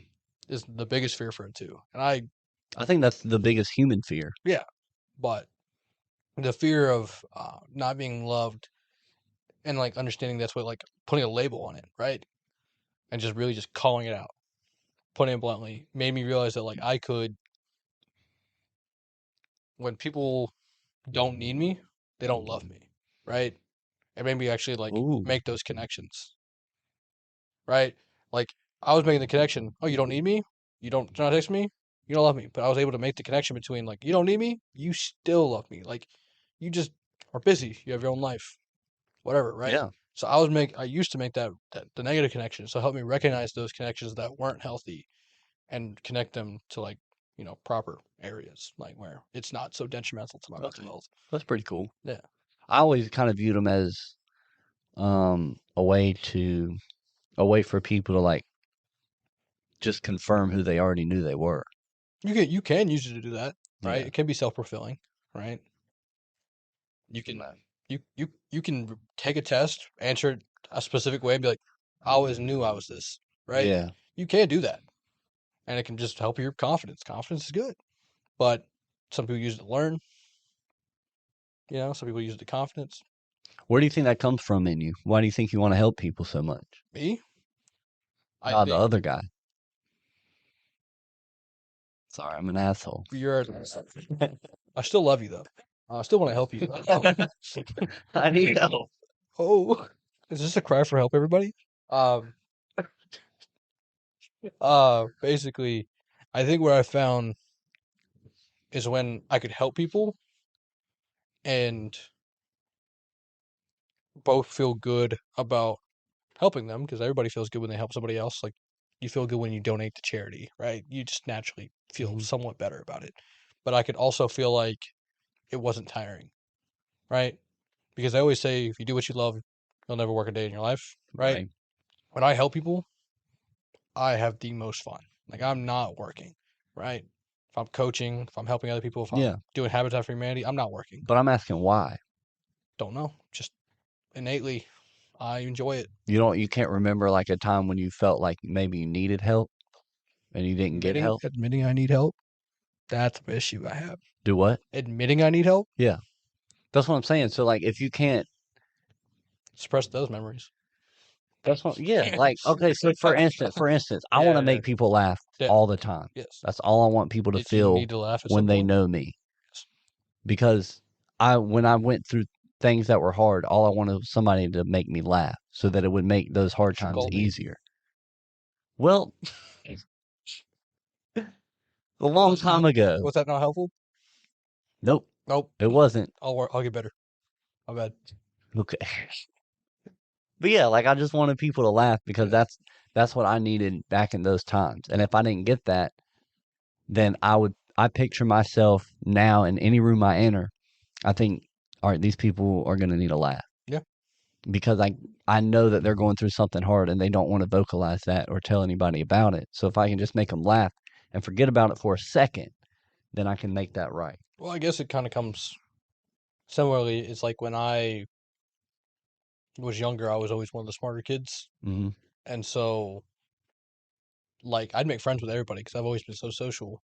Um, that I would help other people in the classroom, and then when I didn't know the answer, I had not yet learned the whole idea of teach a man to fish and he can fish for forever and give a man a fish, whatever. So I was just giving people, you know, Eloquently put. I'm not a philosopher, but basically I had not learned that at the age of like 5. So Right. so I had been just giving people answers on homework or giving people answers in class, whatever Yeah. it was, and I always felt bad because I'd see their face if I couldn't help them. Mm. Like I hadn't done something yet. Like Yeah. I was distracted, eating candy, whatever the hell, right? Eating that cookie. Eating the cookie that I can't stop myself from eating. Um, and so I'd feel bad because I'd see their reaction, see their face, and so it kind of taught me that like, oh, I need to be able to help people. Mm. I need to put myself in a situation where I can help others. I'm not doing it for me. Because you felt like they didn't like you if you didn't give them the answers. Exactly. If I couldn't help them, give them the Mm. answers, they wouldn't like me. They would not come back to me. They wouldn't talk to me, whatever it was. Yeah. And so it really put a negative connotation on helping. It put a lot of stress on me for the longest time until I realized that I both enjoyed it because I liked the way it made them feel and made me feel, Mm. and that when I can't help, it's not a bad thing. Yeah. Once I finished the loop, it became a beneficial thing. For a longest time, it was very much a negative connotation for me that I helped everybody because I would drop everything. I'd be studying for a final for 9 hours and still need like another chapter to study, and I'd drop everything for someone who just had a breakup that like this relationship was doomed to fail. Hmm. I knew it was doomed to fail. I told them it was doomed to fail, Right. but now they're sad, and now I got to help them. Instead of saying no and continuing with the podcast like we did in our scenario. Yes. Yep. Yep. I did learn it there. I didn't know the scenario included the podcast. It includes everything. See, I didn't realize we were doing a real life one. You got me. Always. Caught me. Still struggling with it, learning, get 1% Hey, better. exactly. If you can get better every day, you're doing something good. Exactly. What'd you get better at today? Yeah, I'm asking you the questions now. I feel like every day I get a little bit better at talking with people. That's a big thing with me. It's a skill. And I talked to a few people at the gym today. And I feel like I've calmed myself down a little bit to where I don't have to talk at 100 miles an hour That's a big to issue with get me. everything out. And, they talk and then it's like, okay, it's my turn. I need to say everything that I got built up. It's just what comes natural, like actually listening and processing it and what is it called? Responding instead of reacting, you I know? think that's a big one. Yeah. Because like I was in the gym similarly the other day, and I'm so used to initiating conversation, right? Like I go up to people and I'm like, hey, what's your name? What you working on today? What day is it for you, Yeah. right? What's your social security number? No. But asking them just like what they're working on, stuff like that. And this, and then fucking hell. I thought we were just listing common questions. Common questions. What's your first pet's name? What's your brother's maiden name? But yeah, like going up to them and just going and just asking, like initiating it, right? Mhm. I had a guy ask me why I was doing this exercise, right? I didn't think he was talking to me. It literally he asked it 3 times while I had my headphones in. I heard him. It took 3 times for me asking me this question before for me to actually realize that someone was initiating a conversation with me. Oh, okay, okay. I didn't realize he was talking to me. Yeah. I didn't realize that someone would come up to me. It was not in my window. This was 3 days ago. Okay. It was not in my wheelhouse to understand that someone could initiate a conversation with me. Really? Yeah. Someone that I didn't know, right? Okay. That wasn't an employee. Yeah. Comes up to me, initiates the conversation. So I'm just like, oh shit. And then I got like a fucking Energizer bunny and like didn't even answer his question and just Yeah. and then went down mic like, Yeah. what are you doing? What are you doing today? What are you working on? Oh, I'm just doing this, whatever. And then just immediately just pounding them with questions. And he dude was like, I just want to know That one word. what that one workout you're doing is. Yeah. What is that targeting? Yeah. And so like that like I realized that in that moment, I was like, fuck, I'm really not used to people just asking me, starting conversation with me, initiating stuff with me, because that's just like over my head. Like, so new goal. Okay. Let's get better at taking people's initiative Yeah. and then not pounding them with a billion fucking questions. So is that like the first time somebody's come up to you and said something? Recently, yes, Wow. I initiate a lot of conversation. I'll Okay. go to a bar and start a conversation with everybody. Yeah. That's a big fear I have. I'm like that Native American woman in the cop video I was telling you about. I got social anxiety, you know. I love starting I conversations. can't walk in a straight line. People hate me at like work and stuff because they're working and they work near me. Yeah. I feel bad for them. Cause I'll start a conversation. Yeah. I'll do it. Hey, did you watch the like when the files were going on? I asked my coworker like every day, "Hey, did you see that game last night?" Yeah. No. Oh. Well, it was a good game. You should have watched it. Okay. And I'm still just rambling off questions, just trying to like talk, Yeah. make time go by, just have a conversation, just initiate. Hmm. One day, this was like 4 months into the job, he just asked me something again. Didn't even recognize he was speaking to me. He said my name and everything. Someone initiated with me. Weird. Yeah. You're not responding and going off what I say. I'm not like maneuvering the conversation. It feels weird. Wow. Yeah, You're a big control guy. a little bit. Trying to work on it. Okay. It's not like controlling a relationship, but conversations I do control. Yeah. So this is weird. This right here. This right here, you control the conversation. Yeah. Weird. Fair enough. No, I get that because Yeah. I did a podcast in here Mm-hmm. with another guy for his show, and so I was like, let me sit on this side, so I don't feel like I'm still in the same persona that I am when I'm doing this Yeah. my show. Yeah. And it was Don't switch. it was the People's Choice podcast. Alvin Peoples, great guy, amazing Mm-hmm. guy. And just sitting there and having him like ask all the questions, dude, I was like, oh my god, what is happening? It was so weird. People asking stuff about you when you're used to asking a lot of questions. Yeah, dude, Weird. it's wild. Yeah. Yeah, ask me something. I already asked you. What do you feel like you did? That's true. Yeah, Like I get feel like better about yourself yeah, today. And you said getting better at yeah. talking to people. That's how we got down this long, windy road. I'm getting better about enjoying reading too. That was a big hill to climb too. I'm a trendy guy, right? Like self trends. So like I got into reading. I read 3 books in like a month, Oh, just crushing books out. And then like for some reason my mental trend, just like, you know what, I'm no longer into books. And then started watching anime. And I was just like, oh man, I'm sorry. okay, I'll binge anime and then it'll eventually it'll die off. And I'll just do that. I don't know why I can't sustain a like trend like that, except for working out. Like there's certain things I just if it's like You like learning new stuff. I pick up a hobby, Yeah. and then just drop it 3 months later. Okay. All right. Yeah, I was really good at chess for the longest time. Really? Yeah, I heard that's a difficult game. it's a very difficult game. If I try to play it right now, I'd lose in a heartbeat because it's one of those things where I pick up and I just push it out. Wow. And everyone's like, "Oh, but if you learned it once, it's like riding a bicycle. Yeah. You'll just be right back at it." Nope, Really? because I just fill my head with other information, and I have a limit. Other people are like, "No, I can just keep learning stuff." I have a limit. So all right, so you've reached your limit supposedly right now in your own mind. What does that consist of? Right now, Mm-hmm. there's a whole lot of anime. There's a whole Okay. lot of finance information. There's a whole lot of like, Mm. there's some stuff I keep though, right? Like I always keep economics in there, Yeah. history, stuff like that. But stuff that just kind of like, I don't know, Like, what's the most recent thing that you've picked up that you are still doing right now? men's mental health. Yeah. I've been on because men's mental health month was June, right? Nobody knows that though. And no one knew about it. It's so Wonder why. don't know, Me either. no clue. It's really important when 76% of all suicides are men. So Yeah. in the U.S., Yeah. It's like 71% in the world, so not that big of a yeah, difference. nope. Yeah. And most of them are under the age of 45. Yeah.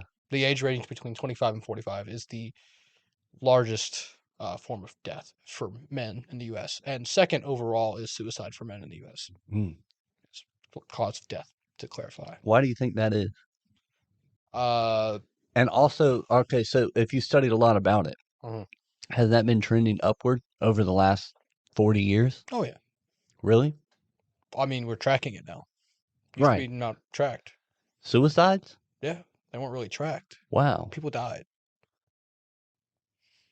Okay. It was Fair enough. like it.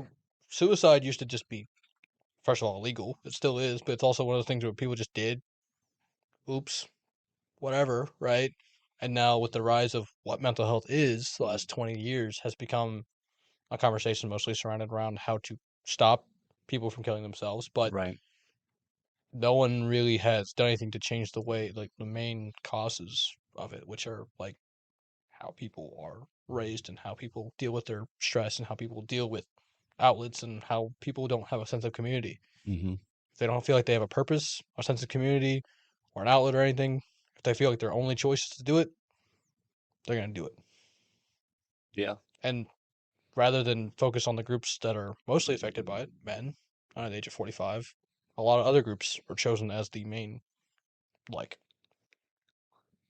focal points of studies. Why do you think that is? Because okay, so an example for me is, and now I get the marketing behind it. Mm, Because everything has to be marketed a yeah, certain way for it to catch stride and for people to buy into the idea that maybe it's something they need to help work on and fix. yeah. Um, there's hundreds of different kinds of cancer, right? Tons of it. Yep. And some a lot more deadly than others. And as a survivor, I couldn't understand why there was like a whole week or a day or a month, whatever it was. Oh, I think it's like October. Breast Breast cancer cancer awareness awareness month. month. Yeah, not October, yes. cancer awareness, breast Yep. cancer. And I couldn't understand why that was the biggest thing for the longest time. It's like, Hmm. why do they only care about the pink ribbon? Hmm. Why don't they care about all my friends that, you know, died? Why does the Hims and Hers commercials that appear on every Hulu ad? It's got Hers medication that's for depression Mm-hmm. and like helping you figure out depression, but Hims, which is Sex. for men, Yeah. is for ED. Yeah. And yeah, It's, it's all marketing. it's all marketing. And it would piss me off. And I would ask my mom, because my mom would get mad about it too. Hmm. And her mom died of breast cancer. Yep. She had it twice. Hmm. But she would still go, this is the only cancer that people talk about. It's the only one that care about. The biggest money grabber in cancer research goes to breast cancer. It And doesn't go to kids. children's cancer. It's not kids. Is not second. The big, huh? Is kids nowhere up there? Because I know St. I mean, Jude's get a lot it of. probably is, but Yeah. the biggest one is breast Oh yeah. cancer. But the fatality rate is nowhere near the top for it. But that's the big driver for it. And it's all over sports. People wear pink for that whole month. You would think the second largest killer of men in the U.S. would get some Right. resources. And then I learned, I was like, oh, well, people just like boobs. You want somebody to care about something, throw boobs You for want a the Hardee's commercial? billboard. Yeah. Want to see a hot chick deep throat a chicken tender? Yeah. Literally a Hardee's commercial, That's man. Hardy. Yeah. And then you look at, oh, dang, you made me lose my train of thought, It's man. Hardee's commercials, man. Crap. They get you. Yeah, I just thought I'd pictured it. A Hardee's commercial will get you, Kind of man. want some chicken tenders dipped in honey mustard right now. Um, oh, what's the other one? I just thought of a good one too, man. Damn it. Never mind. You keep going. I'll think of it. Okay. I think it's marketing, right? It's whatever people Oh, I got it. I'm sorry. Oh, okay, go. Save the turtles, right? Don't throw away straws. Don't use plastic Yeah. straws, right? You can throw away all the masks that you want to use. Nobody cares about that. Dump them in the ocean. But like, don't use plastic and stuff like that because it kills turtles. Yeah, Turns out that's bullshit. I didn't know that one. No, it's fish. They kill fish. Yeah, the Oh, biggest majority of deaths from plastic stuff in the ocean is fish it's still killing things. and bigger, like dolphins, bigger fish like Yeah. that, and turtles are kind of like there. Yeah. But people know turtles. People have Yes. seen Nemo, Yeah. right? They love They care about the what's his name? Crush. Yeah. Crush. Yeah, they love Crush. And this Matthew told me this, your Yeah, future roommate. I love him. I was like, why is it just turtles, dude? Like, what about the fish? And then, he was like, listen, dumbass. It's like, it's not just about the turtles. They're just, they're the spokesperson Exactly. for the movement. And so part of me has been hoping that like with other groups that may not be as majorly affected about with suicide, Yeah. that the overall focus on suicide awareness and mental health awareness would have some trickle down effect. Hmm. But with 106 men killing themselves every day, Mm. it's not making a lot of impact. Who do you see as like who's been the mascot for suicide awareness and depression?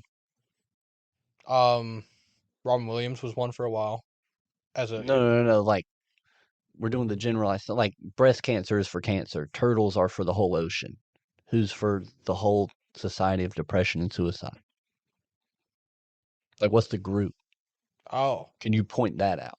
I think a group that is mainly targeted by suicide awareness is women and those who are in the LGBTQ plus Okay. LGBTQIA plus Good God. group. Just say the alphabet, man. Okay, the group that was also celebrated last month. Uh-huh. Um, them and women are mostly the target of a lot of the ads because they are similarly they do suffer from a lot of attempts and Hmm. completions of suicide. Though women statistically attempt suicide at the same rate, they do not even close to the same rate. Actually, sorry, they attempt it at a less rate, and they are far less more likely to actually complete suicide. Hmm. Um, and so because they choose more nonviolent means such as pills and other things, whereas men go with more violent means. More surefire things. That's No guns. pun intended. Yes. Sorry. Talking about mental health making jokes. Only Of us. course. Only us. That's how we get through it, gentlemen. Only us. We make jokes on everything. Keep trudging and laugh at it. Yep. You ever asked a man, how you doing today? And he says, it is what it is. Or another day. Oh, yeah. Same Or shit, different day. yeah. Oh, yeah. You know they're going through it. Yeah. They're going through it. You can see the death in their eyes, man. They're just tired. Yeah. They're just tired. Yeah, I never care what they say. I just look at them. Yep. And you can tell just by the way they say it and their eyes. And Yeah. and if they don't look at you as well, if I ask someone how they're doing and Oh they God. don't look at me, they like Yeah. look away. Good Lord. Give them a Oh, hug. yep. Don't even ask. Can I give you a hug? It's the Yeah. next question out of my mouth. I get a lot of strangers some hugs. Really? Yeah. I I always don't. ask them, I I'm like, don't hey, really hug do you need a anybody. hug? When they're like, I can actually use one right now. I'm like, cool. Or no, I don't need one. And then I look like the biggest creep in the world.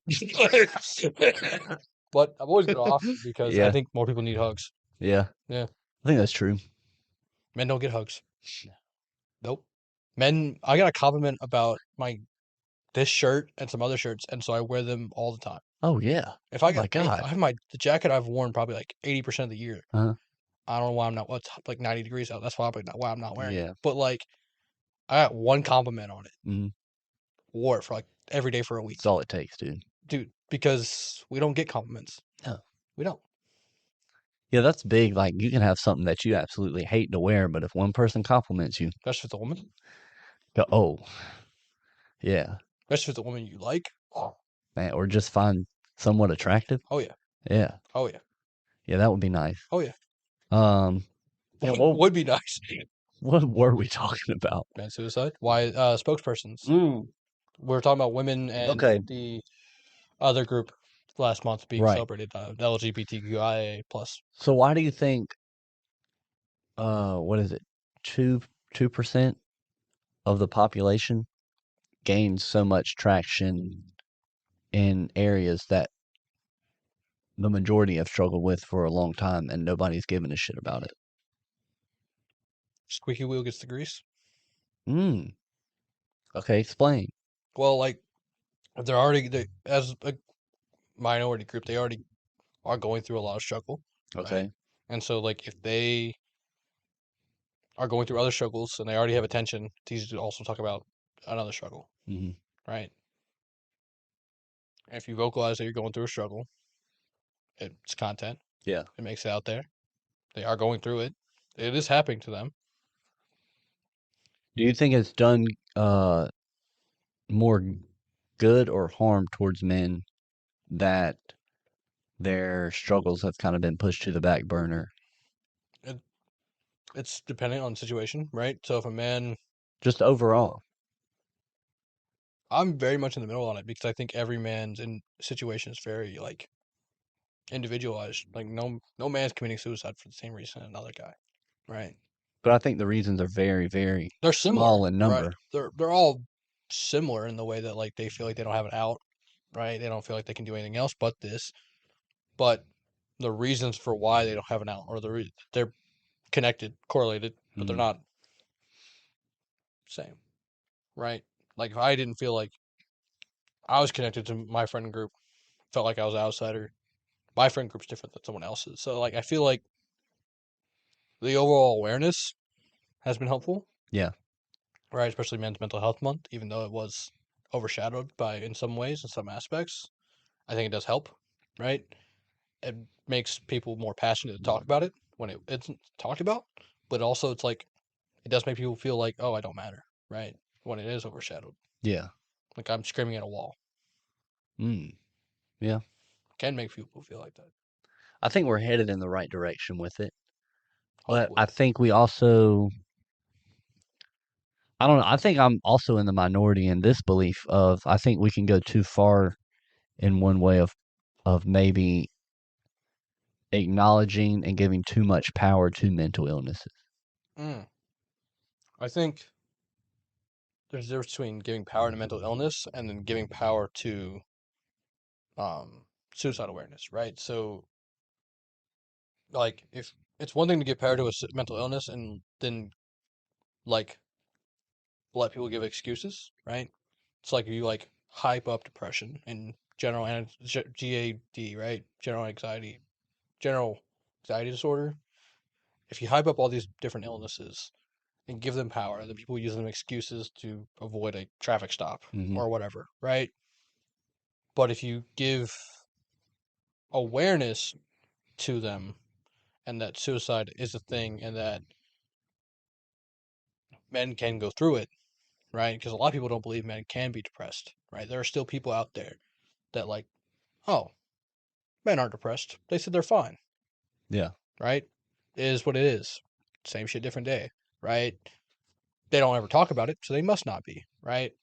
Same thing with men being raped. Some people don't believe men Mm. can be raped, Yeah. right? And so it's one of those things that like just bring awareness that it does exist. It's different than giving power to it, which I agree to you. We don't need to give power to it because we don't want more people claiming it when they don't have it, right? You want people to have it that are diagnosed with it by licensed physicians and psychiatrists and everything to get the help they need, but you don't want Right. people using it for no reason. I just feel like we're headed in that direction though.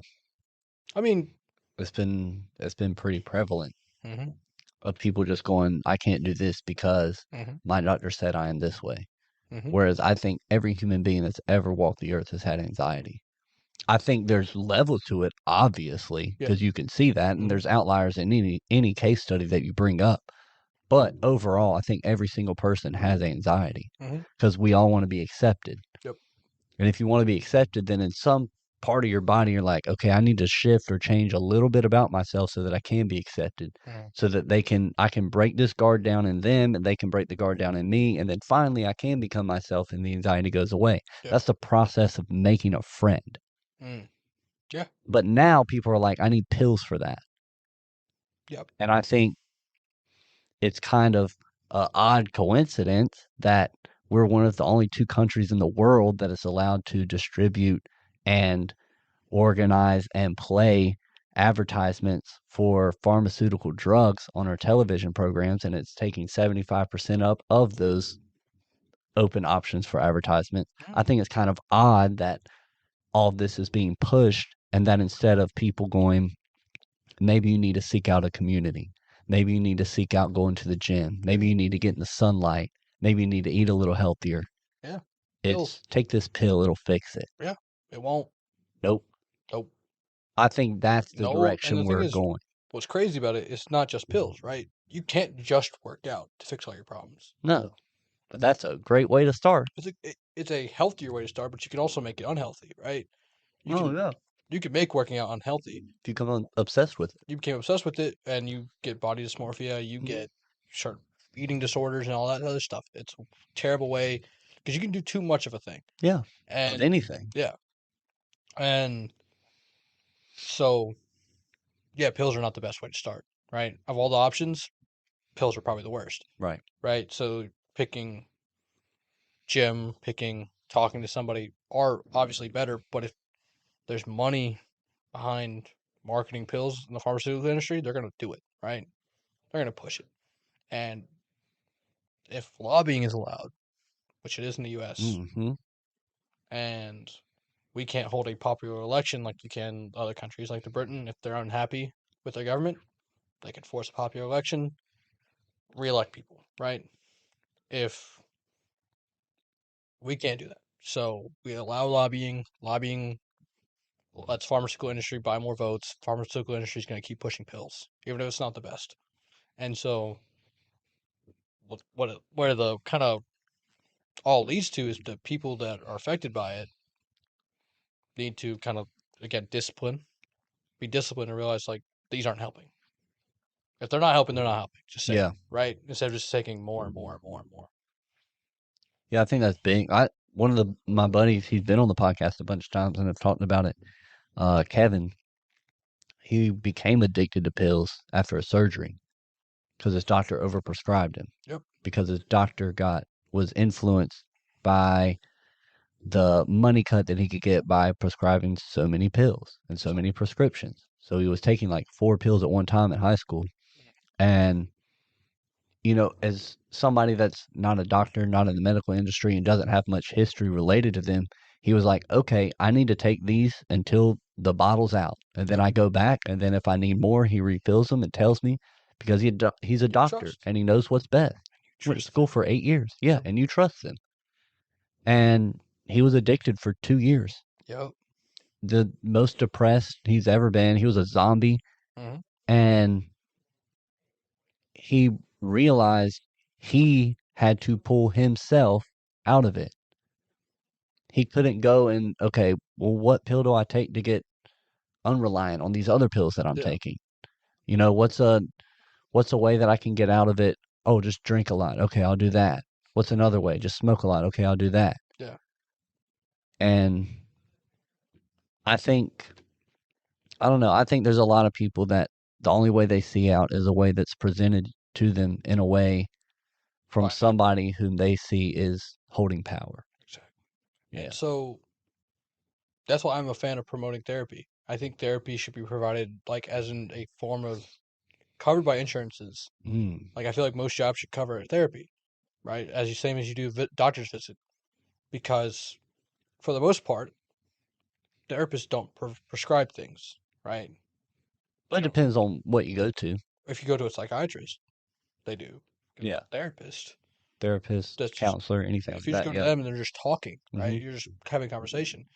They're prescribing you life lessons. They're prescribing you actions, maybe like Hmm. homework to do, right? But not pills, right? So if you felt like you had an authority in the doctor that's giving you pills, but then you go to your therapist because you're not feeling good, you're depressed, right? Because you're taking these pills. Therapists will figure that out, right? Yeah. They will figure out that you're taking these pills and they will figure out that this is the cause. Right. And they, as an authority, will also be able to balance that out. Hmm. Be like, hey, can I talk to your doctor? Can your parents talk to your doctor? Like, do you need these anymore? And they can work with you to find a plan that works you off it, right? And so, in a way, the same way that a coach helps a player get over something, right? If a player's in a drought can't shoot for shit, even though he's usually a pretty good shooter, whatever it is, like a therapist can help you. Like they are a sense of authority, and in that way, and you trust them. Yeah. And so I feel like therapy needs to be more open. But men, I've dealt with men personally, even though I will tell people I go to therapy and I've been to therapy, and they'll just be like, "You crazy? Yeah.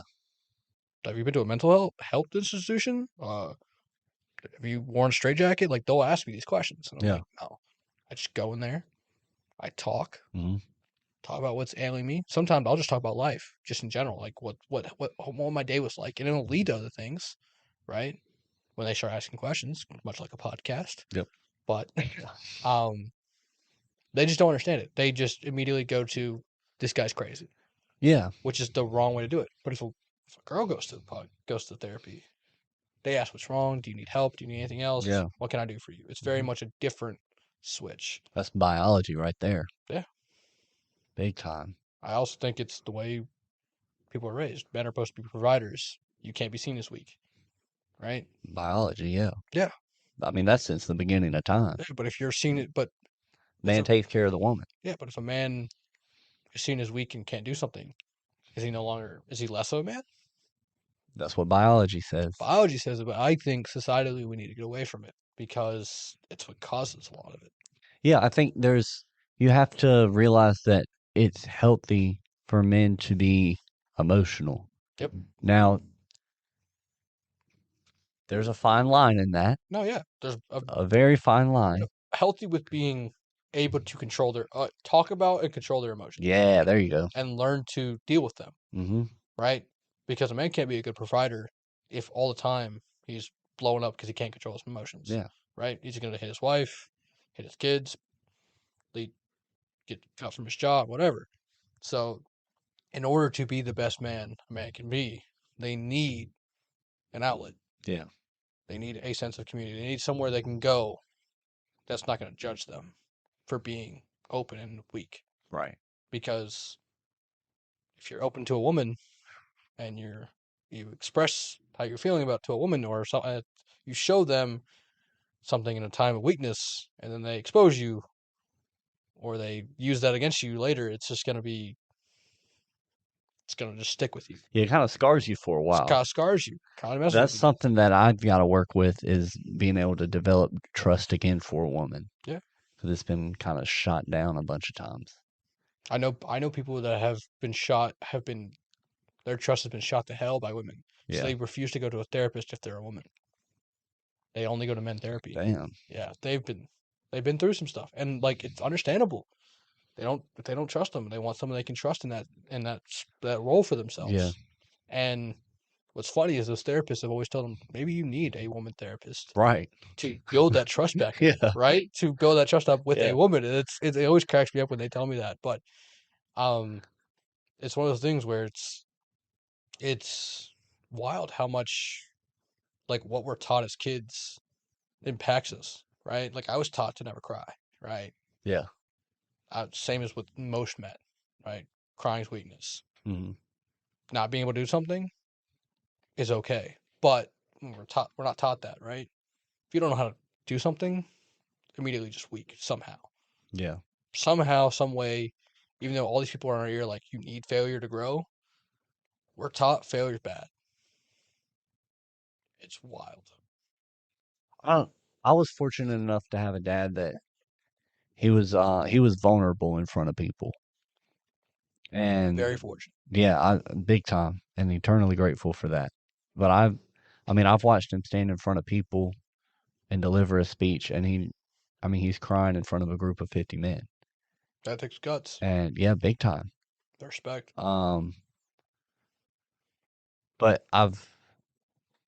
through his actions I've also seen that it's not okay to be bad at something. That you have to figure a way out to do it. You have to be bad at something to get good at it. Right. You're not naturally amazing at basketball. Right. You're not.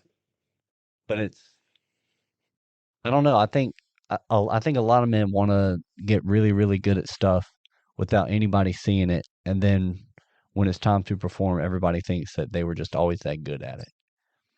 You know? Yeah. Like grind in silence and perform in a crowd. I think you, I think it, I think it's good, right? To not want to like brag about how much you're training, right? Right. You don't need to You shouldn't showcase. have to. You shouldn't have to, but you should also haven't shouldn't have to ask for support while grinding, right?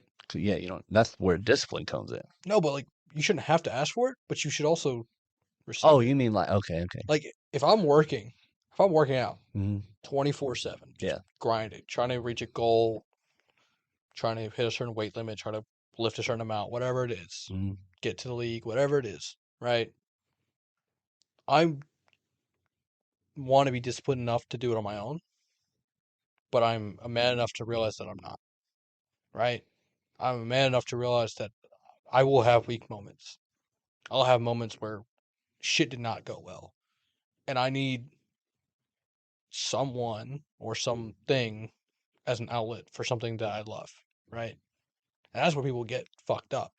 It's like they're doing something they love and it doesn't work, Mm. Where you're right? not seeing the results you thought you were going to Exactly, see. right? Like if I'm really trying, like I love football, I really want to be a coach, right?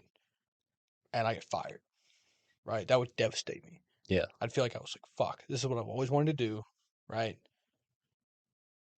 Society says grind it out, get another job, Yeah. figure out what you did wrong, learn from your mistakes, right? That's out there. But what you really need is someone to talk to about how you feel in that moment or something to do to outlet those emotions Hmm. so that you can reset, right? Yeah. I mean, you got to have a plan around it. But you can't reset unless you deal with those emotions. Because Right. failing at something you love isn't as simple as just resetting, Yeah. hitting a switch in your head and being like, fuck, it didn't matter. You Hmm. care about it. It mattered. Yeah. Talk about it. But Yeah. That's everybody wants to big. grind in silence and alone. You grind in silence, but you need somebody Yeah. or somebody, whatever it is. Just someone like, hey, I see you working. I see you working. I see you It's trying. gonna pay It off. failed. You got this. You got this. Recognize that you show up. Yeah. You just need someone to recognize that you're trying. Yeah. It makes a world of difference. Yeah. That's big. So you think? Do you think women run the world? Oh, we're going to this? Might as well. You know. Might as well just go. Yeah. Yeah. Do women run the world? I think they have a lot more power than they admit they do. Mm. Mm. How so? We'll just give the example of child custody. Okay. Men don't get That's it. facts. Men do not get child custody. In a divorce, which is 50%, there's a Yeah. 50% chance every marriage will end in divorce. And how many of those are initiated by the woman? Most of them. Like, Yeah. was it 70, 70. You told 70, me like 71, 70%, 71. 72% of divorces are initiated by women? Yeah. And then 70 of those divorces, I bet you, I don't have the stats in front of me, but I bet you the majority of cases where there are kids involved, the kids go to the woman. Yeah. Even if the man is a primary caretaker and Ken has the resources to still take care of the kid or kids, Yeah. they don't get them. Yeah. That's And it pretty might be crazy. biological. But guess what? If they're under 18, the man's still gonna have to pay for them. Yep. Mm. Question for you, because I switch back and forth on this question for you, Okay. right? I'll give you a solid answer. I switch back and forth every time I talk about this conversation. I get like someone convinces me the other way, Okay. right? If a woman doesn't want a kid, right? She's pregnant, right? Doesn't matter what month it is or what the kid's doing, Okay. right? If a woman doesn't want a kid, Right. right? And a lot of areas she can have an abortion, right? Right. She has control, her body, her choice, Right. right? In a lot of areas, she can have the abortion. She could not have that kid. But if the man who simultaneously also made that mistake, Yeah. right? In his mind, he made a mistake. He impregnated a woman he did not want to. Right. He didn't mean to, right? Neither of them wanted to get Neither of them have a wanted, kid made. right? But she's still going to go through with it, right? For some reason, she's wanting to go through with it. Hmm. If he doesn't want to, he Yeah. has no choice. Right. He doesn't get a say, At all. zero say. And I feel like that speaks volumes. Yeah. Everyone's focused on her, like, even if he was raped. yep, even if he's raped. But people don't believe that man can be raped. So Yeah. So the case Throw doesn't that, even matter. throw Throw it that out, one out. Judge. Throw that Yeah. one out because men can't get raped apparently. Yeah. Oh, because so here's the question: do you think the man, if he doesn't want a child, Hmm. should he be financially responsible if he's offering like he's offering solutions, right? He's offering to pay for abortion, he's offering to pay for this or that. He's offering to pay for these things to cancel the pregnancy, Yeah. right? Terminate the pregnancy. Right. Do you think he's financially responsible for that child after birth? I don't know. I flip back and forth. Yeah, same. I remember I saw this video, and I wish I could quote the dude and what he said because he was bringing up laws, and all of it was making so much sense. And I was like, this guy is right. What do you 'Cause say? I can't, like I said, I wish I could remember. Not helpful. But he was on this. I'm almost certain he was on the side of if it's like if a woman has the power to choose to have the kid when the man doesn't, because from a scientific standpoint, that child ain't there without the man. Right? It's not. I always hear the story of if I put $1 in the vending machine, Yeah. the vending machine doesn't own the Pepsi that I take out. Yeah. Right? I always hear that. That's the one that always gets me because Right. it You makes me can like, reach in there and take that Pepsi, I get the Pepsi, I drink the Pepsi, or you can just throw it away the second you get it out. Pepsi's mine. Right? I Yeah. paid for the Pepsi, right? Right. I've always heard that, and that always messes with me because I'm like, that's Yeah. not a good analogy, but kind of like, I don't know. I mean, I don't like really comparing kids to Pepsis, Yeah, but but do what you got to do. You know? I hear it a lot. Yeah. I don't know what to do Yeah. with I it. don't think Pepsis are getting aborted, but uh, Stop it from I think stab it, stab the Pepsi before it comes out. use one of them grabbers that they talk about in Break the abortion. glass. Golly.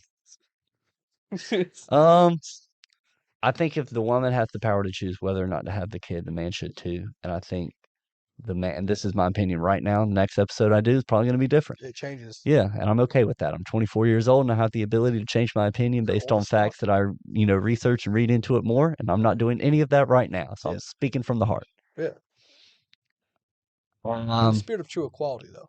yeah. So let's say it's a consensual meeting of a man and a woman, right? And they decide, let's have sex. The man goes, I don't have a condom. She goes, I don't care. He's like, all right. And they go at it. And then 4 weeks later, Some hey, people would say the responsibility is on the man to have the condom. okay, but for this situation, it doesn't matter because they consented and they decided that we're going to do it. Consent is a man or for a man. Remember that? That's true. At all. At all. Apparently. I don't Yeah. believe that, but apparently. Yeah. Society. According to the rules made by women. Yeah. Fuck. So they have this date, right? She's pregnant. Yeah. I'm going to have it. Well, I didn't want to have a baby. I thought we kind of decided on that, while we were Yeah. having, I thought we were just having fun. She was like, well, yeah, but now I kind of want to have a kid. Yeah. It's like, well, I don't really want this responsibility right now. So Yeah. I'm going to go and I'm going to finish college so I can get this job that I want to follow. It's not going to pay a lot when I, get out. And I'm not going to be able to support a kid like that. That's why I didn't want to have a kid. Yeah. And then she goes, okay, well, I'll just take you to court and you'll pay 18 years for it. Yeah. If not more. Yeah, if not more. And then as you make more money, she goes back to court and readjusts the money, the payments. I think if that's the case, 70% of your income. Sorry. Yeah, I think if that's the case, then damn, I don't like it at all.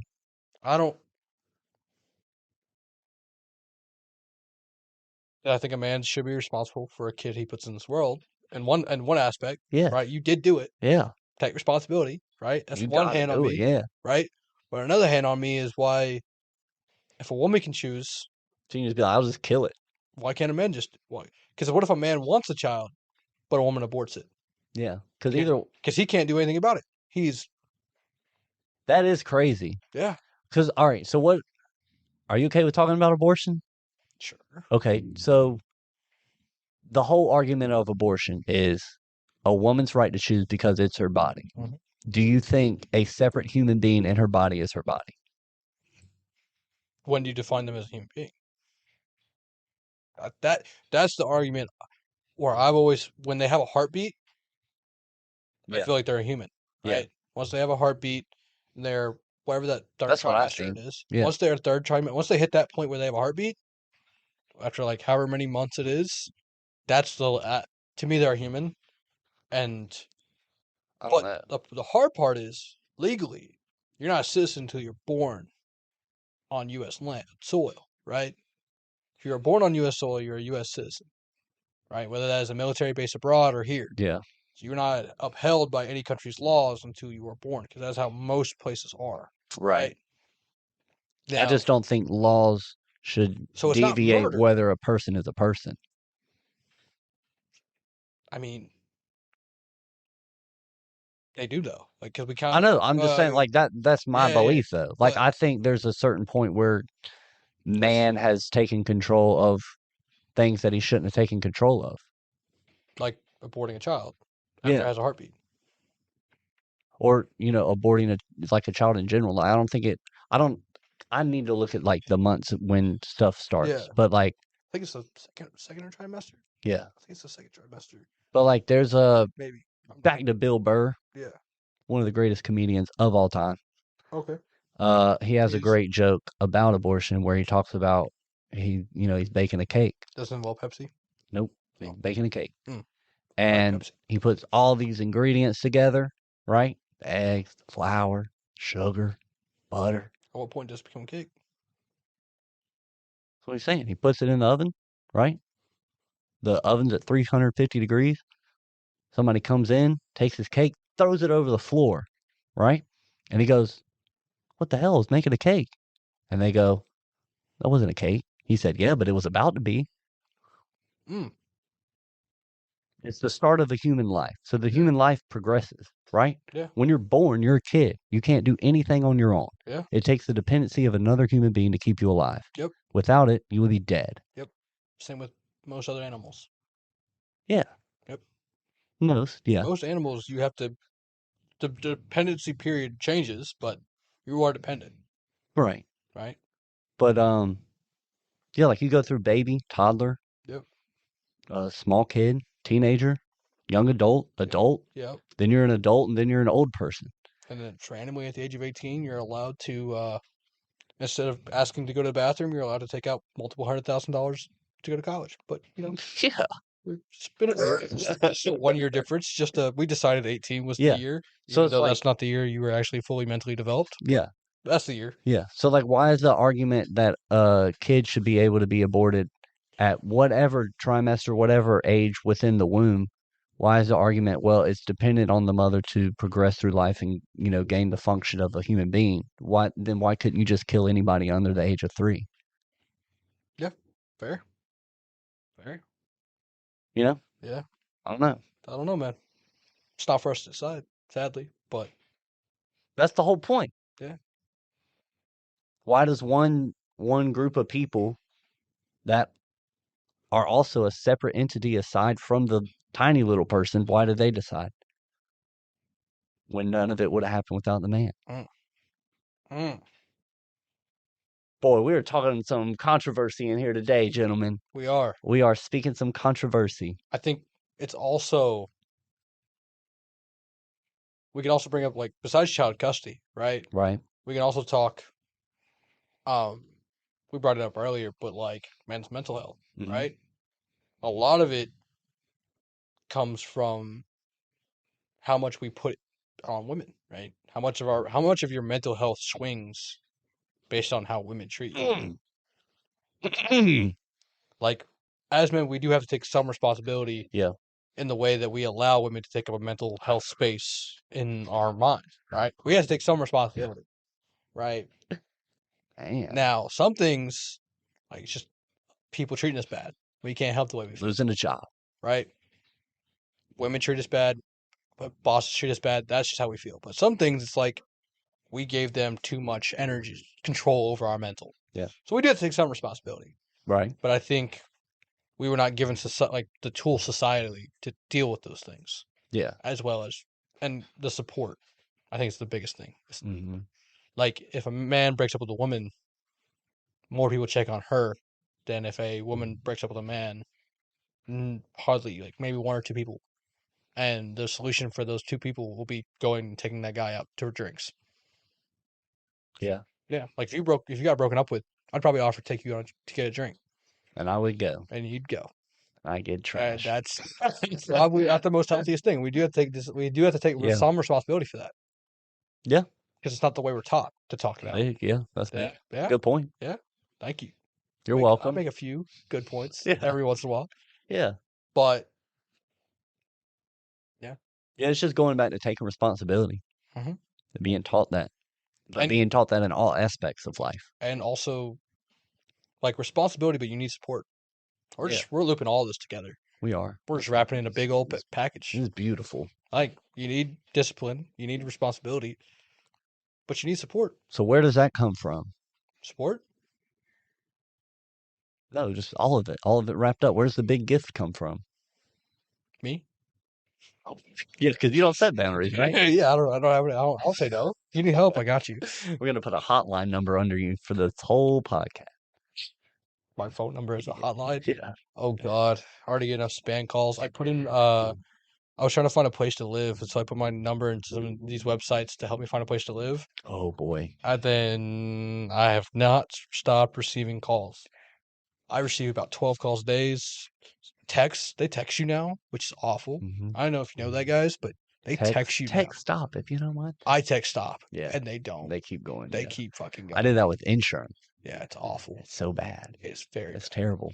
Like I tried to get health insurance after I left my last job. Type my number in. Yeah, good luck. Good fucking luck. Get them to stop. You can get all the insurances. That's the biggest effect on my mental health right there. Dude, working with insurance spam calls drive you crazy. Yeah. Well, any lasting thoughts, remarks, jokes, questions? Oh, questions. All right. For all of you out there listening, I want you to ask one important question to people that you feel comfortable asking it to. It's going to be the question that involves, we talked about earlier that men can't be raped. It's going to be the question that. This is a great. It's a great question. It I think we discussed it earlier. We did. It was awesome. Okay. So if a man and a woman, we're just going to go with that type of couple for now. But if a man and woman are in college or wherever else, they've been dating for a while, 3 or 4 years. The man goes out, goes to a party with his buddies, gets blackout drunk. Doesn't mean to, happens, he's having fun, right? Just goes past his limit, right? Probably should have stopped drinking, but he did, right? And though he doesn't remember it, and though he did black out, in fact, he can't remember anything, he did end up sleeping with another woman that was not his girlfriend. And it comes back around and a video was taken of them going to the room or having sex or whatever. And that video is then shown to his current girlfriend. What would, as a girl, if you were a girl listening to this, what would your reaction be? Right? Ask girls in your life what your reaction would be. Did he cheat? Or was he raped? Could he consent? He was blackout. Right? And if you want, you can always flip the question. You can always start it with a woman in that situation. A woman goes to a party. She gets blackout drunk. She ends up having sex with a man. She was blackout. She couldn't remember it. Was she raped? Could she consent? Or did she cheat? The rules say consent was not given by either parties, but I think if you ask that question to enough people, as I have, you will find out a lot of people thought the man cheated and the woman was raped. Yeah. So I highly recommend asking that question. That is a good question. Okay, do y'all want to weigh in? What do y'all think? Man, don't put me in this. We'll talk about it afterwards. JT, thank you for doing this. This was awesome. 2 years was too long of a time. I'll come back in 2 more years. Okay. All right. Oh, man. Thank you for listening. This has been the Isaac Yardbird Podcast. You're beautiful. You're loved. Go talk to somebody and give somebody a hug. Goodbye.